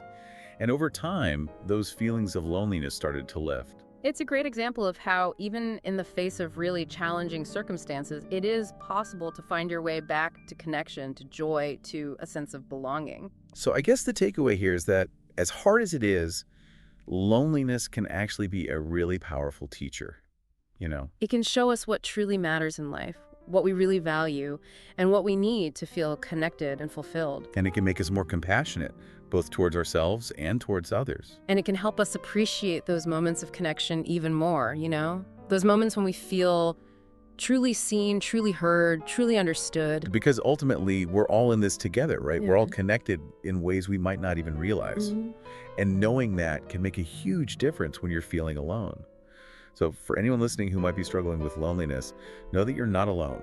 And there is hope. And there are things you can do to feel better. Yeah, and we hope that this deep dive has given you some ideas, some tools, some inspiration to start navigating those feelings in a healthier way. So for our listeners, what's one thing you can do today, right now, to nurture that feeling of connection? Maybe it's reaching out to a friend, or taking a walk in nature, or simply taking a few deep breaths and offering yourself a moment of kindness. Whatever it is, take that step, because you deserve to feel connected. You deserve to feel loved, and you deserve to feel whole. And sometimes taking that first step, however small it might seem, is all it takes to start moving in the right direction. Thanks for listening, everyone. See you next time. All right, ready to dive into something I think we all deal with? It's comparison. That feeling of, they're doing better than me. It's tough to escape, especially now we're all so connected. Oh, absolutely. I think it's something everyone struggles with at some point. Yeah, and for this deep dive, we're using an excerpt from How to Stop Comparing Yourself to Others to really break it down. Like, why do we even compare in the first place? What does it cost us? And most importantly, how do we break free? Yeah, I think it's more than just wanting what others have. Exactly. Yeah. So starting with the why, the excerpt mentions this evolutionary instinct thing. Right. Makes sense if you think about it. Back in the day, way back, you had to size up your neighbor to survive, Totally. It's Yeah. like, who's stronger? Who has more resources? Exactly. Social comparison theory says our ancestors, they used comparison for survival, figure out where they stood in the group. Crucial when your next meal depended on it. It's kind of funny, right? Back then it was about who had the best hunting skills, and now we obsess over who has the best job. But instead of saber-toothed tigers, we're worried about Instagram likes. Haha, you're not wrong. It's like our brains haven't fully caught up. We're still wired to assess our standing, but now it's more about status, achievements, even who has the newest phone. And it feels like, everything just makes it worse now. Grades in school, promotions at work, it's all this constant ranking. Oh, for sure. And then you add in social media on top of it all. Oof, don't even get me started. The excerpt calls it a comparison accelerator. Yeah, understatement of the century. Think about it, it's designed to highlight the best, right? We curate our online presence. You wouldn't post about having a terrible day, would you? No way. Only the good stuff, haha. Right. But then we forget everyone else is doing the same thing, and we end up comparing our reality to these highlight reels. No wonder that study found people who compare themselves a lot on social media have way higher anxiety. It's like we're bombarded with these perfect lives that aren't even real. Right, and it all feeds into this other big driver of comparison: insecurity. When we don't feel good about ourselves, we look outward for validation. So it's not just keeping up with the Joneses, it's more like trying to fill a void. I think so. Trying to find a sense of belonging, measure up. Which is why it's so important to understand the real cost of this habit. It's not just harmless envy, it can have a real impact. Yeah, I'm definitely guilty of brushing it off like, oh, everyone does it. But this excerpt, it really lays out the downside. This isn't just feeling a little jealous. Studies have linked excessive comparison to anxiety, depression, low self-esteem. It can really affect your mental health. And I think there are less obvious costs too, right? Okay. Like resentment toward people you actually like, or missing out on your own joys because you're so focused on what others have, or even holding yourself back because you're measuring yourself against the wrong things. It's like a slow leak in a tire, you know? You might not notice at first, but eventually it'll leave you stranded. Totally. So understanding the why and the cost, it sets the stage for, well, what do we do about it? Right. And the good news is, this excerpt doesn't just diagnose the problem, it actually offers solutions. And honestly, I'm already feeling hopeful just thinking about these steps. Like, it really feels like a toolkit to actually break free. Yeah, I think there's some really valuable stuff in here. Absolutely. So step one, and this seems like the foundation, is self-awareness. You can't fix what you don't acknowledge, right? Makes sense. So the excerpt really emphasizes recognizing, like, when and why we compare. Like finding the source of the leak before you can fix it. Exactly. So first, identify those triggers. What situations, what people send you down that comparison rabbit hole? Is it Instagram? Hearing about a friend's promotion? Yeah. Or maybe, I don't know, going to like a fancy event. Yeah, figure out what sets off those alarms for you. And then there's this great exercise they suggest, thought tracking. For a week, write down every time you compare yourself. Oh, wow, every time. Yeah. Who are you comparing to? What are you focusing on? And how does it make you feel? I think just doing that would make me rethink my social media habits. For sure. It's not just noticing the comparison, it's understanding the emotions behind it. Like, are you feeling insecure, envious, inadequate? It helps you see what need that comparison is trying to fill. Oh, that's interesting. So are we then moving from looking outward to looking inward? Exactly. Which brings us to step two, reframing our perspective. We've identified our triggers, we're understanding the patterns, but now how do we actually shift how we view ourselves and others? Right. How do we reframe this whole comparison game? Well, the first thing, and this is huge, especially now, is to remember the highlight reel. What you see online on social media, it's often just a carefully crafted presentation, not someone's everyday reality. It's like comparing your bloopers reel to their finished movie. Exactly. They have struggles, they have insecurities, they have bad days, just like everyone else. It's so easy to forget that when we're like bombarded with these perfect images. Totally. Yeah. So then how do we actually reframe it? Well, another powerful technique is to shift from competition to inspiration. So instead of feeling diminished by someone else's success, try asking, what can I learn from this? What contributed to their achievements? You're basically turning comparison into a learning opportunity. Ooh, I like that. Instead of feeling threatened, you're finding takeaways that help you grow. Right. Reminds me of that saying, don't compare your chapter 1 to someone else's chapter 20. Oh, I like that. Everyone is on their own timeline. Exactly. And embracing that individuality, that's key, right? Because comparing yourself to someone else, it's like comparing a fish to a bird. It's pointless because you're fundamentally different. Right. Celebrating those differences, not trying to conform, I think that's where freedom lies. I love that. Okay, so we've tackled self-awareness and reframing. But I think there's this, like, huge external factor that makes this whole embracing individuality thing a lot harder. Social media. How do we navigate that without completely unplugging? That's step 3. Limiting social media exposure. And you don't have to go cold turkey. It's more about setting boundaries that work for you. Okay, so like, where do we start? Well, start by being mindful of what you're feeding your mind. Look at the accounts you follow. Do they inspire you? Do they align with your values? Or do they trigger this sense of inadequacy and a need to keep up? Yeah, it's like spring cleaning for your social media. Exactly. Unfollow accounts that make you feel worse. You have control over what you let into your mental space. That's making me think about all those perfectly curated travel blogs I follow. Ah, we all have them. Maybe it's time for an unfollowing spree. Maybe. And, consider setting time limits. Use those built-in app features, or you can download a separate app to kind of cap your daily usage. Even just having that limit can make a difference in how much mental energy you're dedicating to those platforms. That's a good idea. And I know some people swear by a weekend detox, Yeah. like completely unplugging for a couple days. Oh, yeah. It's a great way to reset and reconnect with yourself. I always feel so much lighter and more present after a social media break. It's like clearing out the mental clutter and making space for my own thoughts and ideas. But breaking free from comparison, it's not just about what we stop doing. It's also about shifting our focus inward. Which leads us perfectly to step 4, focusing on your own progress, not on where you stand in comparison to others, but on your own journey. Because, as they say, comparison is the thief of joy. It really is. When we're constantly looking over our shoulder, we miss out on the beauty of our own path. So how do we start focusing on our own progress? The first part of this step is setting personal goals. And I want to emphasize, these aren't goals based on what society says is successful or what other people are achieving. These are goals that genuinely resonate with you.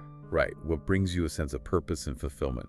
It might be your career, your hobbies, relationships, personal growth. Yeah, the key is it aligns with your values, not some external definition of success. Love that.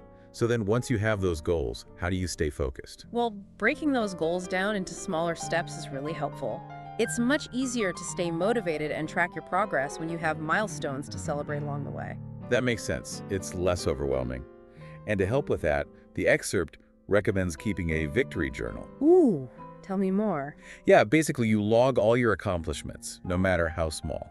Finishing a project, trying a new recipe, anything that gives you that sense of accomplishment. I love that. It's like your own personal hype list. Exactly. And then when those comparison doubts creep in, you can look back and remind yourself, hey, I'm actually doing pretty great. Yes. And remember, the most important comparison you can make is to who you were yesterday, not to anyone else. Are you learning, growing, evolving? Are you making progress toward your goals? That's the measure that truly matters. Because ultimately, your journey is unique, and your definition of success should be too. Yeah. I think this is a great place to pause for now. We've uncovered the roots of comparison, started reframing our perspective, and even gotten some practical tools to, limit social media's impact. We've covered a lot. We have. In the next part, we'll dive into cultivating self-compassion, surrounding yourself with the right people, and finding that, lasting contentment in your own journey. Sounds good. So until then, deep divers, remember, you are on your own path, and your progress is worth celebrating no matter where anyone else is on theirs. Welcome back, deep divers. We're continuing our kind of journey to break free from the comparison trap. Yeah. So far, we've unpacked why we compare, what it costs us, and we've even started, recognizing those triggers and reframing those tempting highlight reels we see online. It's a process. It is, but a good one, I think. Absolutely. So, step 5 offers a powerful tool for shifting from those outward comparisons to that inward growth, and it's gratitude. Gratitude, yeah. It's so easy to get caught up in, what we lack or what other people have. Totally. It feels like gratitude is like that reset button, reminding us of the good stuff. I like that, yeah, the reset button. And the excerpt highlights that even those small actions, they make a difference. So it's not just about, grand gestures of gratitude. No, even something as simple as starting a daily gratitude ritual can help. Okay, so what does that look like? It could be as easy as just listing 3 things you're grateful for. Just shifting your focus from what's missing to what you already have. It could be something small, I don't know, a good cup of coffee, or something big like your health, the people you love. Exactly. The point is to, savor those things. Let that feeling sink in. Okay, I like that. And I think sometimes gratitude journals can feel a bit, forced. I get that, yeah. There's another great exercise. Write down 5 things you're good at, proud of. It could be, your creativity, your work ethic, anything. Ooh, that's good. Like a personal hype list. Exactly. And when those comparison doubts creep in, you can pull out your hype list and remind yourself, hey, I'm pretty awesome. I love that. And, when envy does hit, immediately name something in your life you're grateful for. It interrupts that comparison spiral and brings you back to, a place of appreciation. So we're basically training our brains to focus on the good. Yes. It's like training a muscle, The more we use gratitude, the stronger it gets. I like that. But, gratitude alone, it's not always enough. The excerpt also talks about self-compassion, which seems, closely tied. Oh, absolutely. Comparison often stems from self-criticism. We judge ourselves harshly, and then it's easy to see everyone else is better. It's like we've had these impossible standards for ourselves. Right. And then wonder why everyone else seems to meet them so effortlessly. Exactly. So how do we break that self-criticism cycle and build self-compassion? Because, let's be honest, that inner critic can be tough to silence. Tell me about it. But the excerpt has some good tips. One suggestion is to talk to yourself like you would a friend. Imagine your friend confiding in you about their struggles. You wouldn't judge them or criticize them, right? Of course not. You would offer support and remind them of their strengths. So why not give yourself the same treatment? That's a good point.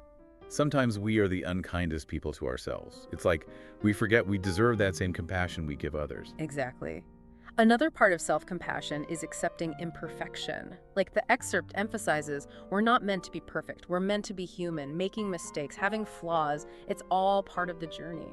Makes me think of that saying, progress, not perfection. We're so focused on the end goal that we forget to, celebrate those messy, imperfect steps along the way. Right. And instead of dwelling on past mistakes, try reframing them as learning experiences. Like ask yourself, what did I learn? How can I grow from this? It's about curiosity, not judgment. So instead of, ugh, I messed that up, it's, okay, what can I do differently next time? Exactly. Much more empowering, right? And finally, forgive yourself for past failures. We often carry the weight of those, which just fuels those comparisons. It's like we're holding ourselves hostage to our past. Yes. Release those burdens. Forgive yourself for choices that, you made with the knowledge you had at the time.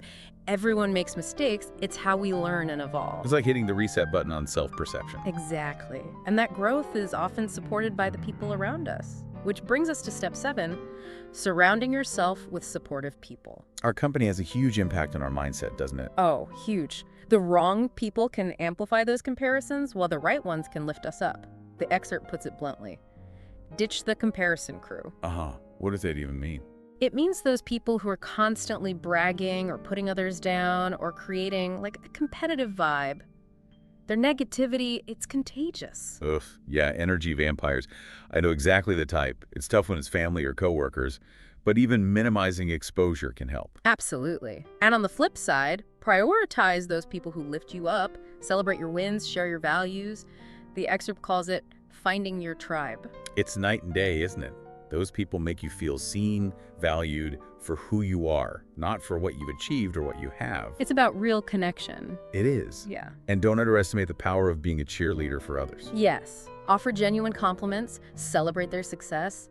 Not only does it create a positive environment, but it also shifts your focus away from comparison. It's like we're creating a ripple effect of positivity. Exactly. Now, for those times when comparison does creep in, step 8 offers a valuable tool, mindfulness. The excerpt explains it brings us back to the present moment, which is crucial for breaking that spiral. Because often comparison takes us out of the now, right? We're either dwelling on the past or worrying about the future, and we miss out on, the beauty of the present. Exactly. And the excerpt suggests a few techniques for cultivating mindfulness. Okay, like what? Well, first, meditation. Even just a few minutes a day can make a difference. I used to think meditation was only for, yogis on mountaintops or something. I know, right? But it's really about training your mind to stay present, letting go of distractions, and just focusing on the now. Okay, so how do we do that? Well, find a quiet space, focus on your breath, and when thoughts come up, just acknowledge them and gently redirect your attention back to your breath. Interesting. What else? Another technique is grounding yourself using your senses. So when you're feeling overwhelmed by comparisons, take a moment to notice what you see, hear, smell, taste, and touch. Oh, I like that. It's like a mini mindfulness break you can take anywhere. Exactly. And finally, just observe your thoughts without judgment. So instead of getting caught up in, I'm not as successful as them, just notice the thought and let it pass. Like watching clouds drift by. Yes, exactly. You're not engaging, you're just observing. And that leads us to step 9, which is all about taking control of your narrative. Redefining success. Okay, so we've come a long way. Self-awareness, reframing, gratitude, self-compassion, finding our tribe, even practicing mindfulness. So how does redefining success fit into all of this?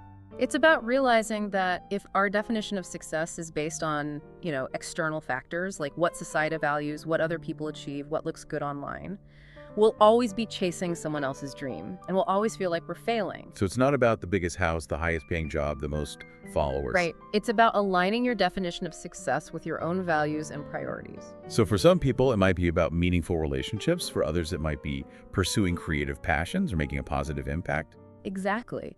The key is it comes from within, not from comparing yourself to others. The excerpt encourages asking yourself, what truly matters most to me? What kind of life do I want to build?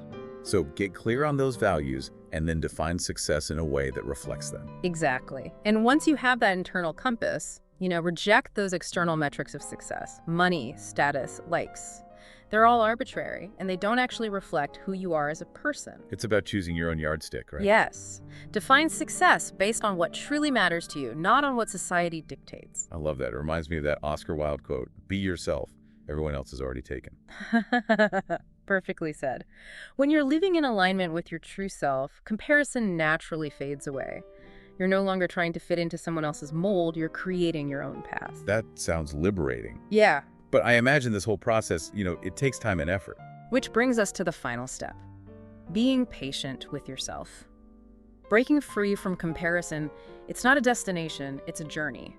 There will be ups and downs, moments where you slip back into old patterns. So we shouldn't expect to wake up one day and just be, like, completely immune to comparison. Right. Those relapses are normal. Don't get discouraged. Instead, track your progress. Are you comparing yourself less? Are you feeling more content? It's like those check-in points along a hiking trail. You acknowledge how far you've come, even if the summit isn't in sight yet. I like that analogy. And celebrate the effort, not just the outcome. Acknowledge your commitment to this change, even if it's imperfect. It's about showing up for yourself day after day. And if it feels overwhelming, remember, asking for help is a sign of strength. A therapist or a coach, they can provide support and guidance along the way. Absolutely. So we've now covered all 10 steps in this guide. Wow, we have. That was comprehensive. It was. I feel like we've gone from feeling, stuck in that comparison trap to having a whole, arsenal of tools to break free. And just by engaging in this deep dive, you've already shown a commitment to growth, which is amazing. That is true. So to recap, we've learned to identify our triggers, reframe our perspective, cultivate gratitude and self-compassion, surround ourselves with the right people, practice mindfulness, and even redefine success on our own terms. It's a lot, but remember, it's a journey, not a race. Be patient, celebrate your progress, and keep practicing. You'll find yourself comparing less, appreciating more, and just embracing your unique journey with more joy and confidence. All right, deep divers, are you ready for some inspiration? I think so. The excerpt shares some real-life stories of people who have successfully used these steps to, overcome the comparison trap. These examples show how these principles actually work in, everyday life. And hopefully they'll spark some ideas for your own journey. Okay, so first up, let's meet Sarah. She's 29, and she found herself constantly feeling inferior while scrolling through her high school friends', perfect travel photos on Instagram. Oh, so relatable. Who hasn't been there? Right. So what did she do? Well, Sarah decided to tackle both the mindset and the environment. So she started a gratitude journal, and she limited her Instagram use to 20 minutes a day. Simple, but powerful. Yeah. She addressed that internal trigger and the external one. Exactly. And it worked. Within weeks, Sarah felt lighter, more content. She started focusing on her own hobbies, instead of constantly comparing her life to someone's online persona. It's proof that small changes can make a big impact. They really can. Okay, now let's meet Mark. He's 35, and he was struggling with, envy after a coworker got a promotion that he had also been hoping for. Ouch, yeah, that's tough. It's easy to spiral into resentment in those situations. It is. But instead of letting those feelings consume him, Mark decided to reframe the situation. He recognized that his coworker's success, it didn't diminish his own worth or potential. He shifted from competition to inspiration. Exactly.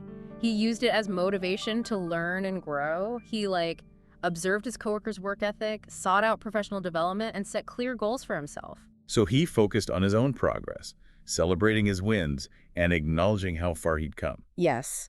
His confidence grew, and he felt, more empowered, not defeated. It's a great example of how to turn comparison into fuel for growth, not a roadblock. We have a choice, Yeah. right? We can let comparison shrink us, or we can use it to stretch and grow. I love that. And finally, there's Leela. She's 22, and she was comparing her body to, those perfect physiques of fitness influencers online. Ugh, yeah, this is so common, especially for young people. It's like that pressure to conform to these unrealistic beauty standards. It can be so damaging. It really can. So Leela realized she needed to change her inner dialogue and her environment. Okay, so how did she do that? She started practicing self-compassion, reminding herself that everybody is unique and beautiful, and she unfollowed those triggering accounts that were fueling her negative self-image. She took control of what she was consuming, both mentally and visually. It's a reminder that we do have choices. We do, and as a result, she started appreciating her own strength, her health, and what her body could do. I love these examples. They're so inspiring. They show that these steps really can work. They do. Beyond individual stories, the excerpt paints a picture of the long-term rewards of breaking free from comparison. So it's not just about feeling better temporarily. It's about creating a life that's like aligned with your values and your true self. Exactly. Okay, so what kind of transformation can we expect on this journey? Well, first, more peace with who you are. You'll be less critical, more accepting of your flaws, more comfortable in your own skin. That sounds amazing. You'll also be more likely to pursue goals that truly matter to you, not someone else's version of success. So that feeling of purpose. Yes. No more chasing someone else's dream. You'll also build deeper, more authentic relationships.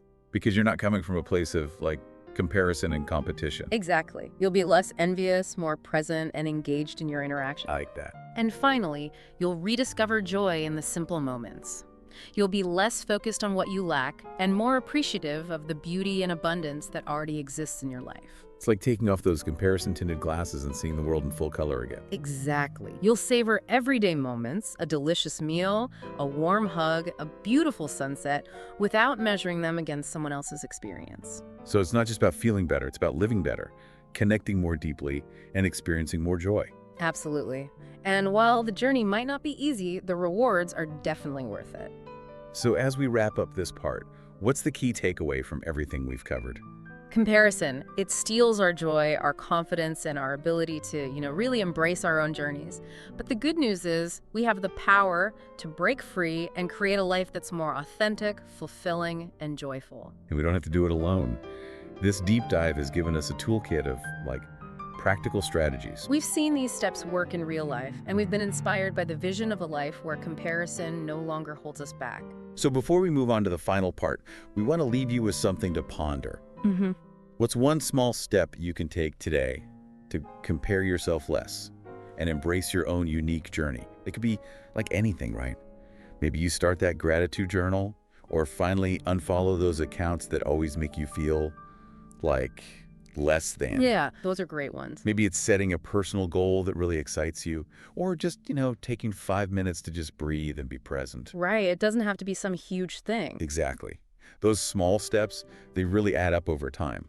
It's not about overnight transformation. It's about those consistent choices that, lead to a more fulfilling and authentic life. Yeah. It's about being clean to yourself along the way. I think that's so important, that kindness piece. It is.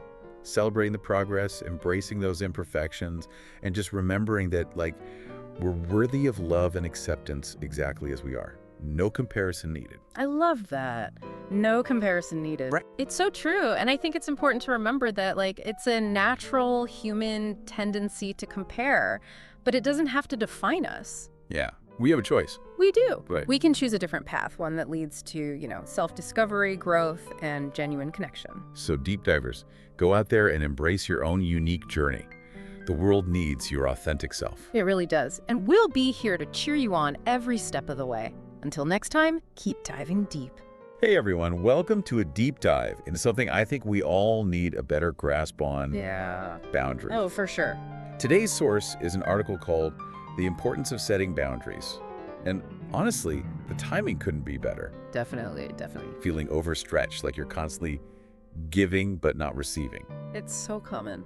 We're about to break down why boundaries are so essential, especially in this crazy, hyper-connected world. It's so crucial. Get ready to walk away with a framework for setting those lines in every aspect of your life, from your love life to, yes, even your relationship with your smartphone. I love it. I love it too.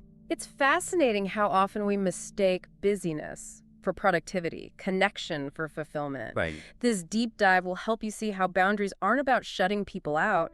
They're the key to showing up more fully as yourself. All right, so let's dive right in. Okay. First things first, how does this article actually define what a boundary is? Because it's not like building a wall, right? Right. The article uses this brilliant analogy. Boundaries are like property lines. Okay. They mark what's me and what's not me. Without them, it's easy to lose sight of where you end and other people's demands begin.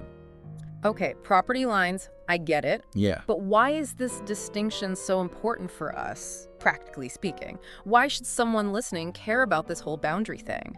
Because without those lines, you end up living in a constant state of reaction, responding to everyone else's needs but neglecting your own.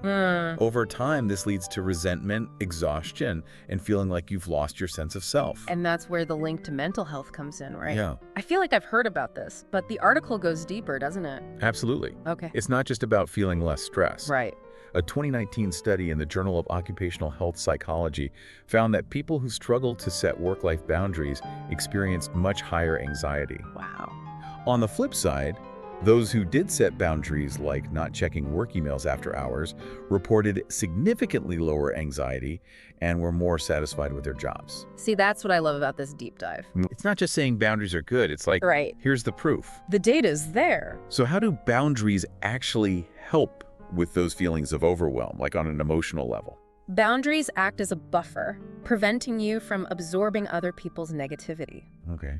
Think of it like this. Okay. If you're constantly letting others cross your lines, you're essentially letting their emotional baggage pile up in your own space. Oh, that makes so much sense. Right. It's like that feeling you get after hanging out with someone who's always complaining. You walk away feeling drained yourself. Exactly. Boundaries, especially for those who are naturally empathetic, are about creating a safe space to process your own emotions without being bombarded by everyone else's. So how does this all play out in the context of actual relationships?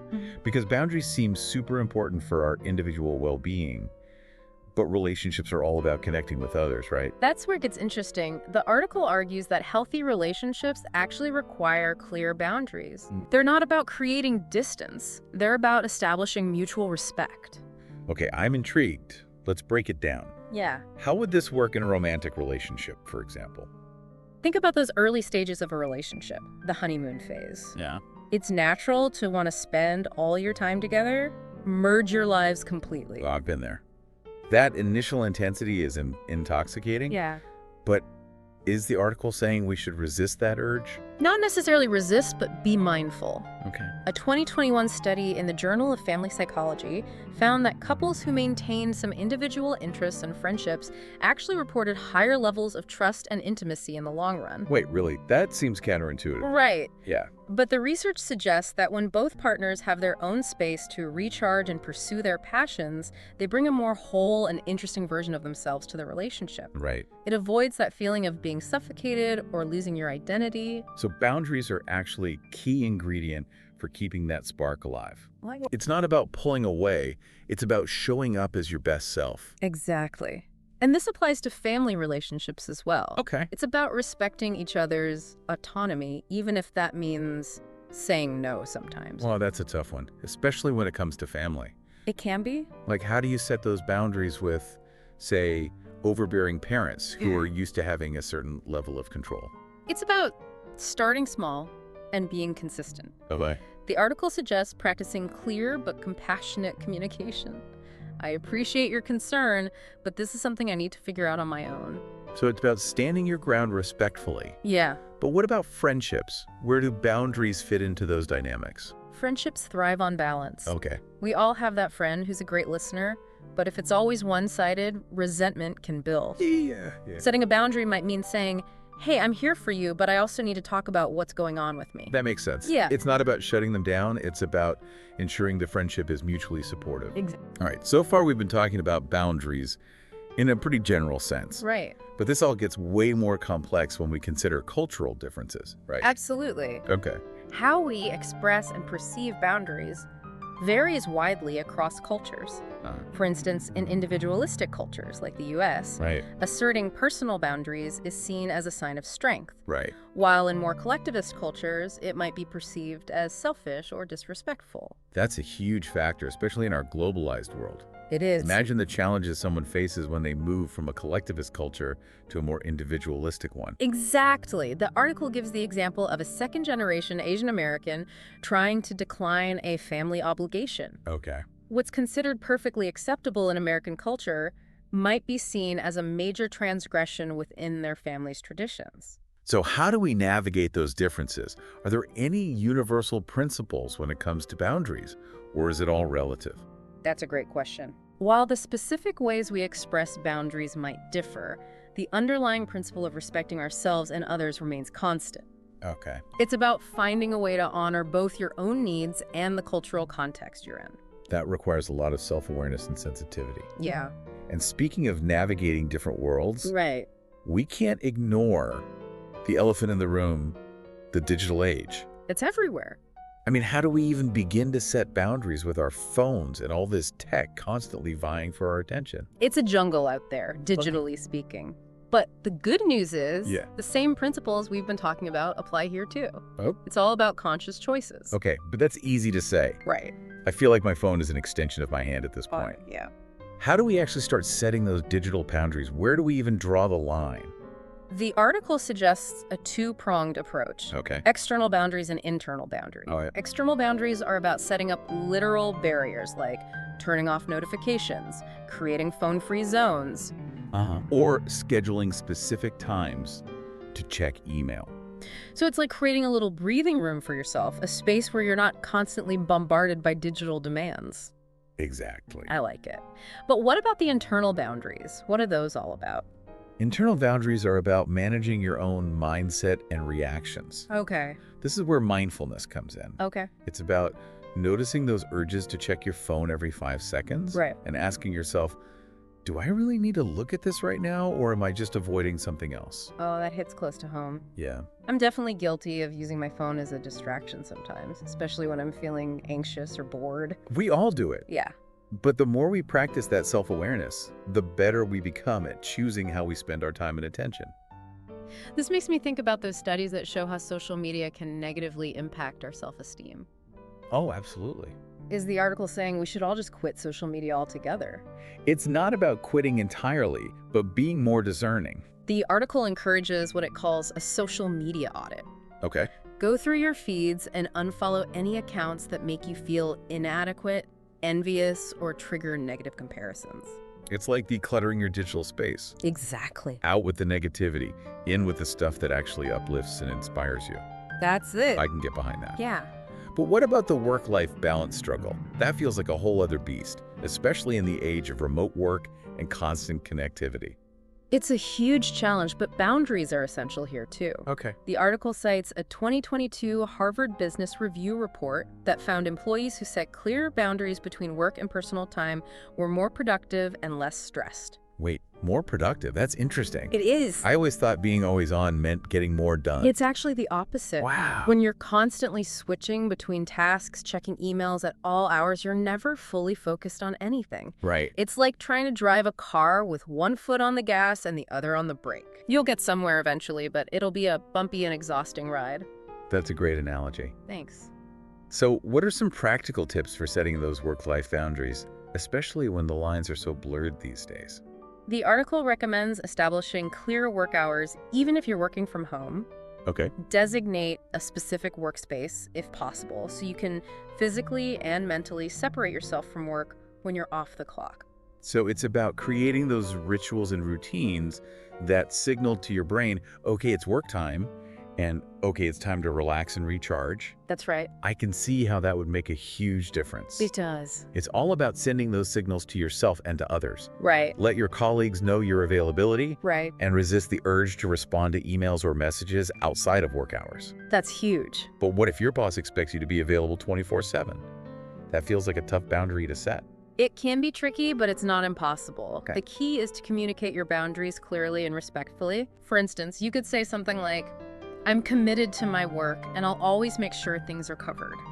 However, to maintain a healthy work-life balance, I need to disconnect after 7 p.m. I'll be sure to respond to any urgent messages first thing in the morning. It's about being proactive and setting those expectations up front. Definitely. And if they push back, you can always reiterate your boundaries and remind them of the benefits, higher productivity, fewer burnout cases. Everyone wins. Exactly. It's about framing it as a win-win situation. Right. You're not being difficult, you're simply setting yourself up for success. Okay, so we've talked about boundaries at work in our digital lives. Right. But what about those times when it feels like setting a boundary is just going to cause conflict or hurt someone's feelings? Yeah. Like, what if you have a friend who's going through a tough time and really needs to vent? That's where it gets even trickier because we don't want to come across as cold or uncaring. Right. It's like, how do you balance being a good friend with protecting your own emotional well-being? Because let's face it, sometimes those intense emotional dumps can leave you feeling drained and depleted. The article offers some practical tips for navigating these situations. Okay. It emphasizes that compassion and boundaries aren't mutually exclusive. Okay. You can be supportive without becoming an emotional punching bag. Okay, that's reassuring. Yeah. So, what are some ways to set those boundaries without shutting your friend down completely? First, try setting time limits for those conversations. Okay. You could say, I'm here for you and want to listen, but I only have about half an hour right now. That's a good one. Yeah. It acknowledges their need without letting the conversation take over your entire evening. Exactly. Another strategy is to gently redirect the conversation towards solutions or resources. That's right. You could say, it sounds like you're going through a lot. Have you considered talking to a therapist? I'm happy to help you find someone. That's a good one. It's about offering support, but also recognizing that sometimes professional help is needed. Exactly. And if those tactics don't work, you might need to have a more direct, heart-to-heart conversation. Okay, that sounds terrifying. It can be. Any tips on how to approach those conversations without making things worse? The article stresses the importance of using I statements to express your feelings and needs without blaming the other person. Okay. Instead of saying, you're always dumping your problems on me, Right. you could say, I care about you, but when we talk, it often ends up feeling heavy for me. I need us to find a better balance. That's a great example. Yeah. It's about taking ownership of your experience and communicating it in a way that's honest, but not accusatory. Right. But what if they get defensive or react badly? It's natural for people to get defensive when their behavior is challenged. Right. The key is to stay calm and reiterate your boundaries. Right. Remember, you're not trying to control their reaction, you're simply communicating your needs. So it's almost like a test of the friendship in a way. Uh-huh. If they can't respect your boundaries, it might be a sign that the relationship isn't as healthy as you thought. That's a great point. Yeah. Boundaries can actually be incredibly clarifying. Right. They help us see which relationships are truly reciprocal and supportive and which ones might need some reevaluating. Okay, that makes sense. Yeah. But before we go too deep into the relationship stuff, Uh-huh. I want to circle back to something we touched on earlier. Okay. That whole idea of boundaries being an act of self-love. Oh, totally. Can you unpack that a little more? Absolutely. For many of us, especially women, we're conditioned to prioritize others' needs above our own. Right. We're taught to be nice, to be accommodating, to put everyone else first. Yeah. But setting boundaries is about saying, hey, my needs matter too. Right. It's about recognizing that you're worthy of respect, time, and energy, just like everyone else. That's such a powerful shift in perspective. Yeah, It's not selfish to take care of yourself, it's actually essential. exactly. And the more you practice setting boundaries, the more you'll realize that it's not about deprivation. Right. It's about creating a life that's truly fulfilling. Right. When you have clear boundaries, you have more energy and capacity to show up for the people and things that truly matter to you.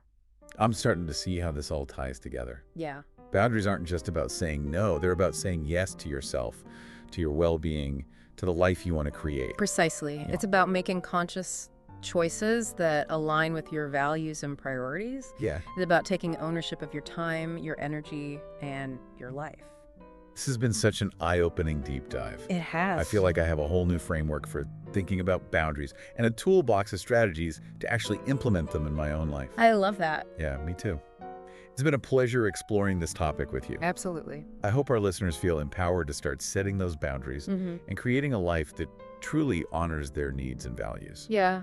Before we sign off, I want to leave our listeners with one final thought from the article. Okay. It says, setting boundaries is not a one-time event. It's a lifelong practice. That's so important to remember. It's a journey, not a destination. Right. There will be times when you stumble, when you feel guilty, when you face resistance. Sure. But the more you practice, the easier it becomes. So true. Yeah? And remember, even the smallest boundary can make a big difference. For sure. Start small, be consistent, and most importantly, be kind to yourself along the way. Well said. Thanks for joining us on this deep dive. It's been a pleasure. Until next time, stay curious and keep exploring. All right, welcome everyone to another deep dive. Today we're tackling a topic that I think a lot of you have probably thought about. Maybe you've even used the words to describe yourselves or people you know. introverts and extroverts. Yeah, definitely familiar terms, but as with a lot of things we talk about here, I think there's always more to uncover. Exactly. We're going to move way past those basic definitions and really get into the nitty-gritty, the nuances of what it means to be one or the other. Or, spoiler alert, maybe somewhere in between. Right, because, like, it's not just black and white, is it? Like, human personality is so complex. Not at all. Yeah. And the cool thing is, we've got a bunch of super interesting material to draw on. We're using the English language itself to kind of guide us, to see how all these ideas about introversion and extroversion play out. Love that approach. It's like language is a window into how we think about ourselves, right? Yeah, I think so. And hopefully by the end of this, you'll not only have a much clearer idea of where you might fall on that introvert-extrovert spectrum, but you'll also understand why it matters. Like, how can this knowledge actually help you in your life? Because self-awareness is powerful, right? And understanding others, just as crucial. Totally. So shall we rewind a bit? Go back to the OG, the man who kind of kicked off all this talk about introversion and extroversion? You're talking about Carl Jung, right? That was back in 1921. Pretty groundbreaking stuff for the time. It really was. His book, Psychological Types, introduced these ideas of how our, quote, psychic energy flows, like how we direct our attention and focus. And he saw extroverts as folks who kind of turn their energy outward towards the external world. Which makes sense if you look at the Latin roots of the word. Extra, outside, verter, to turn. So extroverts outward turning. Precisely. And then you have introverts, from intra, within. So their energy flows inward toward their own thoughts, feelings, that internal world. But, and this is a big but, Jung didn't see these as like strict, separate boxes you had to fit into. More like a sliding scale. Yeah, tendencies along a continuum. We all have a bit of both, to different degrees. Right, and Jung's ideas, they kind of laid the groundwork for so much research and thinking that came after. We had Hans Eysenck connecting extroversion to, like, our nervous system, how easily our brains get stimulated. Yeah, that was fascinating, the whole arousal theory thing. Like, some people need more external input to feel, fully engaged. And then, of course, you can't talk about introversion and extroversion without mentioning the Myers-Briggs type indicator, the MBTI. I mean, that thing is everywhere. It definitely took Jung's ideas and made them, well, more mainstream, more applicable in a bunch of different settings. Right, from career counseling to team building, you name it. Yeah. But again, what we're trying to do here is go beyond those surface level understandings. Dig deeper, unpack the complexity. Yeah, exactly. So let's start with introversion. One of the big misconceptions right off the bat is that introverts are shy or antisocial. Ugh, such a tired stereotype. And so not true for a lot of introverts. Right, like the key thing is that introverts primarily gain energy from solitude and quiet. Social interaction, it can be fun, it can be enjoyable, but it's draining. Yeah, it depletes their energy, whereas being alone or in small groups, it replenishes them. It's all about how you manage your energy, how you recharge. Imagine, let's say, Sarah, she's a software developer, super sharp, loves her work, can spend hours focused on code, totally in the zone. Yeah, I can picture her like she's got her headphones on, noise canceling, of course, in flow state. Exactly. Now, Sarah might have friends, enjoy going out sometimes, but at a big party, you probably won't find her as the center of attention. Maybe off to the side, having a deeper conversation with one or two people. And then after a while, she needs a break. Not because she dislikes the people, but because that social energy, it's running low. She needs to step away, find a quiet corner, recharge her batteries. That's not being antisocial, that's self-care for an introvert. Absolutely. It's like recognizing your limits and honoring your needs. So it's not that introverts are antisocial, it's that their social energy is a limited resource. Right, and they got to use it wisely. And there's actually some brain science that backs this up. Studies have shown introverts tend to have higher baseline activity in their cortex, the outer layer of the brain. Oh, interesting. So like their brains are already kind of buzzing with activity even at rest. Exactly. They don't need as much external stimulation to feel engaged. In fact, too much can be overwhelming, kind of like sensory overload. Ah, that makes sense. And even the way introverts use language can be different. They often choose words carefully, prioritize precision, think things through before speaking. Less is more kind of thing. Sometimes, yeah. And when they do speak, their contributions can be really insightful. They've really pondered things. Okay, so if we're looking for like common introvert traits, we've got the preference for solitary activities, reading, writing, maybe making art. Definitely. And they tend to be good listeners, thoughtful, not always jumping in to fill the silence. Yeah, and that whole discomfort with small talk, I've heard that a lot. Introverts crave deeper conversations, more meaningful connection. Totally. And after those social events, they need that downtime to recover. It's not a personal failing, it's just their wiring. But, and this is important, not all introverts are exactly alike. Right. Of course not. Some introverts can be amazing public speakers. Some might even thrive in certain collaborative settings. It's not a one-size-fits-all. The key seems to be having a sense of control over the pace and intensity of interactions. Exactly. Being able to step back when needed, set those boundaries. Okay, so let's shift gears and talk about the flip side, the outward dance of extroversion. Yeah. Extroverts, they get their energy from being out in the world, connecting with people, experiencing new things. They're energized by that external stimulation, right? Where Sarah might feel drained by a big party. James, let's say he's a sales manager, he'd be thriving in that environment. Working the room, striking up conversations with everyone. For him, that's energizing. Exactly. Imagine James at a networking event. He walks in, doesn't know anyone, but within minutes he's chatting, laughing, making connections. He genuinely enjoys that. And afterwards, while Sarah might want to curl up with a book, James might hit up a bar with some new contacts. He needs that social buzz to keep going. It's like solitude for him is draining, whereas for Sarah, it's essential. Totally different ways of recharging those batteries. And again, there's some brain science to explain this. Extroverts, they tend to have lower baseline cortical arousal, so they need more external stimulation to reach their optimal level. Okay, so their brains are kind of wired to seek out that stimulation, that novelty, that social reward. Exactly. And their language often reflects that too. Extroverts, they tend to speak with more enthusiasm, use more expressive gestures. They might think out loud, be more spontaneous with their words. And they love telling stories, sharing their experiences. It's how they process things, by talking it out. So if we were to list some hallmark extrovert traits, we'd have the love of social gatherings, group projects, any kind of high energy environment. Right. And they're generally comfortable speaking up, taking risks, thinking on their feet. That discomfort with prolonged solitude is a big one too. They need that interaction, that back and forth. But again, just like with introverts, not all extroverts are the same. Definitely not. Some might be more drawn to leadership roles, others might be the life of the party. There's a spectrum within extroversion too. The common thread seems to be that outward focus, that energy directed towards the external world. But as we hinted at earlier, a lot of folks don't fit perfectly into either of these categories, right? Right. Which brings us to the ambivert. The folks who kind of straddle the line, blend those introverted and extroverted tendencies. The chameleons of the personality world, adapting to different situations. Exactly. Think of like Maya, she's a teacher. In the classroom, she's all energy, engaging the students, feeding off their enthusiasm. That's her extroverted side shining. But then, when she's grading papers at night, she enjoys that quiet, focused time alone. That's her introverted side. And research suggests this kind of flexibility can be a real asset, especially in certain professions. Like sales, for instance. You got to be able to connect with people, but also listen carefully. Adapt your approach. And in ambivert's language, it would naturally reflect the duality too.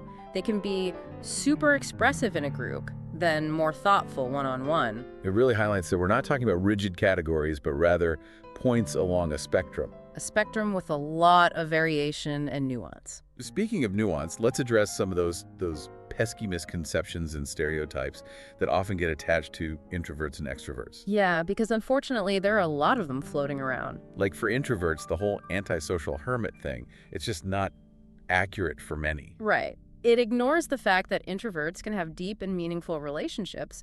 They just might not need as much constant social interaction as an extrovert.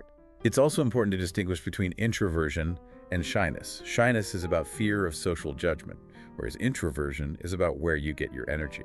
Exactly. And then for extroverts, there's this stereotype that they're shallow or attention-seeking, which again is a huge oversimplification. It's like many extroverts are incredibly thoughtful and caring.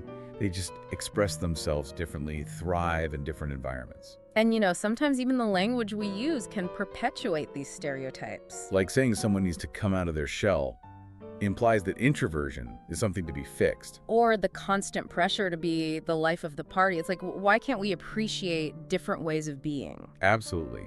And it's worth mentioning Susan Cain's book, Quiet, which really brought attention to this kind of cultural bias towards extroversion. Such an important book. It made a strong case for the power and value of introverts, especially in a world that often prizes loudness over thoughtfulness. The bottom line is, neither introversion nor extroversion is inherently better.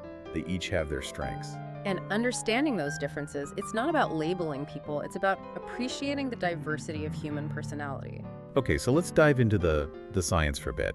What's actually happening in our brains that might explain these different tendencies? Well, brain imaging studies have shown some pretty interesting differences.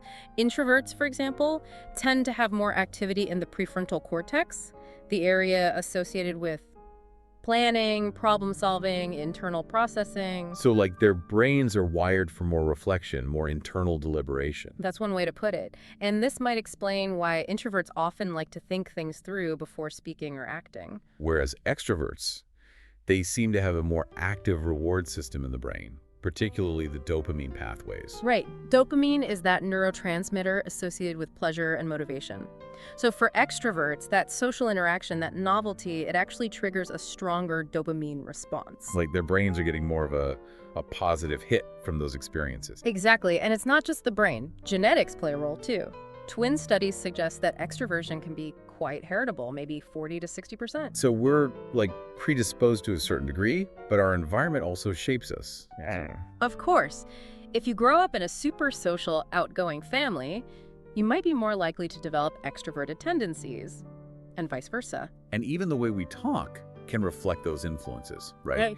An introvert might say, I need to think it over, while an extrovert might be all, let's just do it. That's a perfect example. It's like those ingrained patterns of thinking and behaving.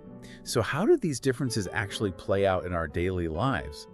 For introverts, navigating a world that often seems built for extroverts, it can be tough. Absolutely. Open plan offices, the constant pressure to be connected, to be available, it can be incredibly draining for introverts. So what can they do?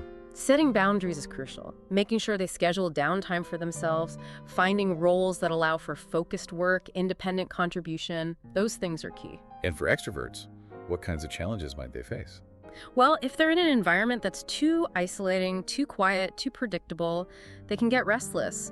They might struggle with tasks that require a lot of solo work. They need that buzz, that interaction. Right. And in relationships, whether it's romantic or friendship, understanding these energy differences is so important. Like back to Sarah and James. If he's always wanting to go out and she's constantly feeling overwhelmed by social situations, that's going to cause friction. Yeah, and that's where communication comes in. Being able to articulate your needs, finding compromises. Like maybe James suggests a movie night at home instead of a crowded bar, and Sarah agrees to go to a smaller gathering with friends occasionally. Exactly, and using clear language to express how you're feeling, like, I'm really tapped out tonight, I need some quiet time, or I'm feeling a bit lonely and want to grab coffee. It's about respecting those differences and finding ways to make it work for both people. And it's interesting to think about how different cultures view introversion and extroversion. In some cultures, being more reserved is seen as a positive trait. Yeah, like in Japan, where there's a strong emphasis on harmony and group cohesion. Right. Whereas in the US, there's often more value placed on being assertive, outgoing, the kind of classic extrovert traits. And historically, you can see these different archetypes too. You've got Lincoln, who is known for his introspection and quiet contemplation.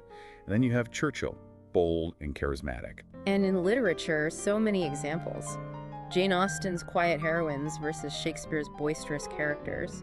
The language they use reflects those inner and outer worlds. It's amazing how rich the English language is for describing these nuances.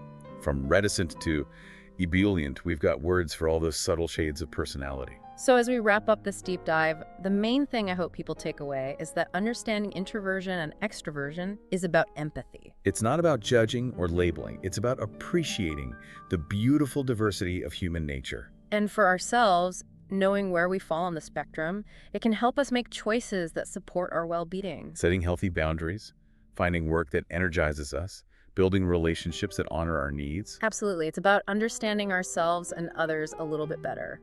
And on that note, here's a final thought to ponder.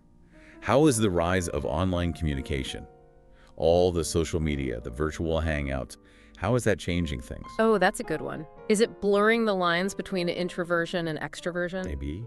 Or is it creating entirely new ways of connecting, new challenges, new possibilities? That's something to think about. Definitely. Thanks for joining us for this deep dive, everyone. Until next time.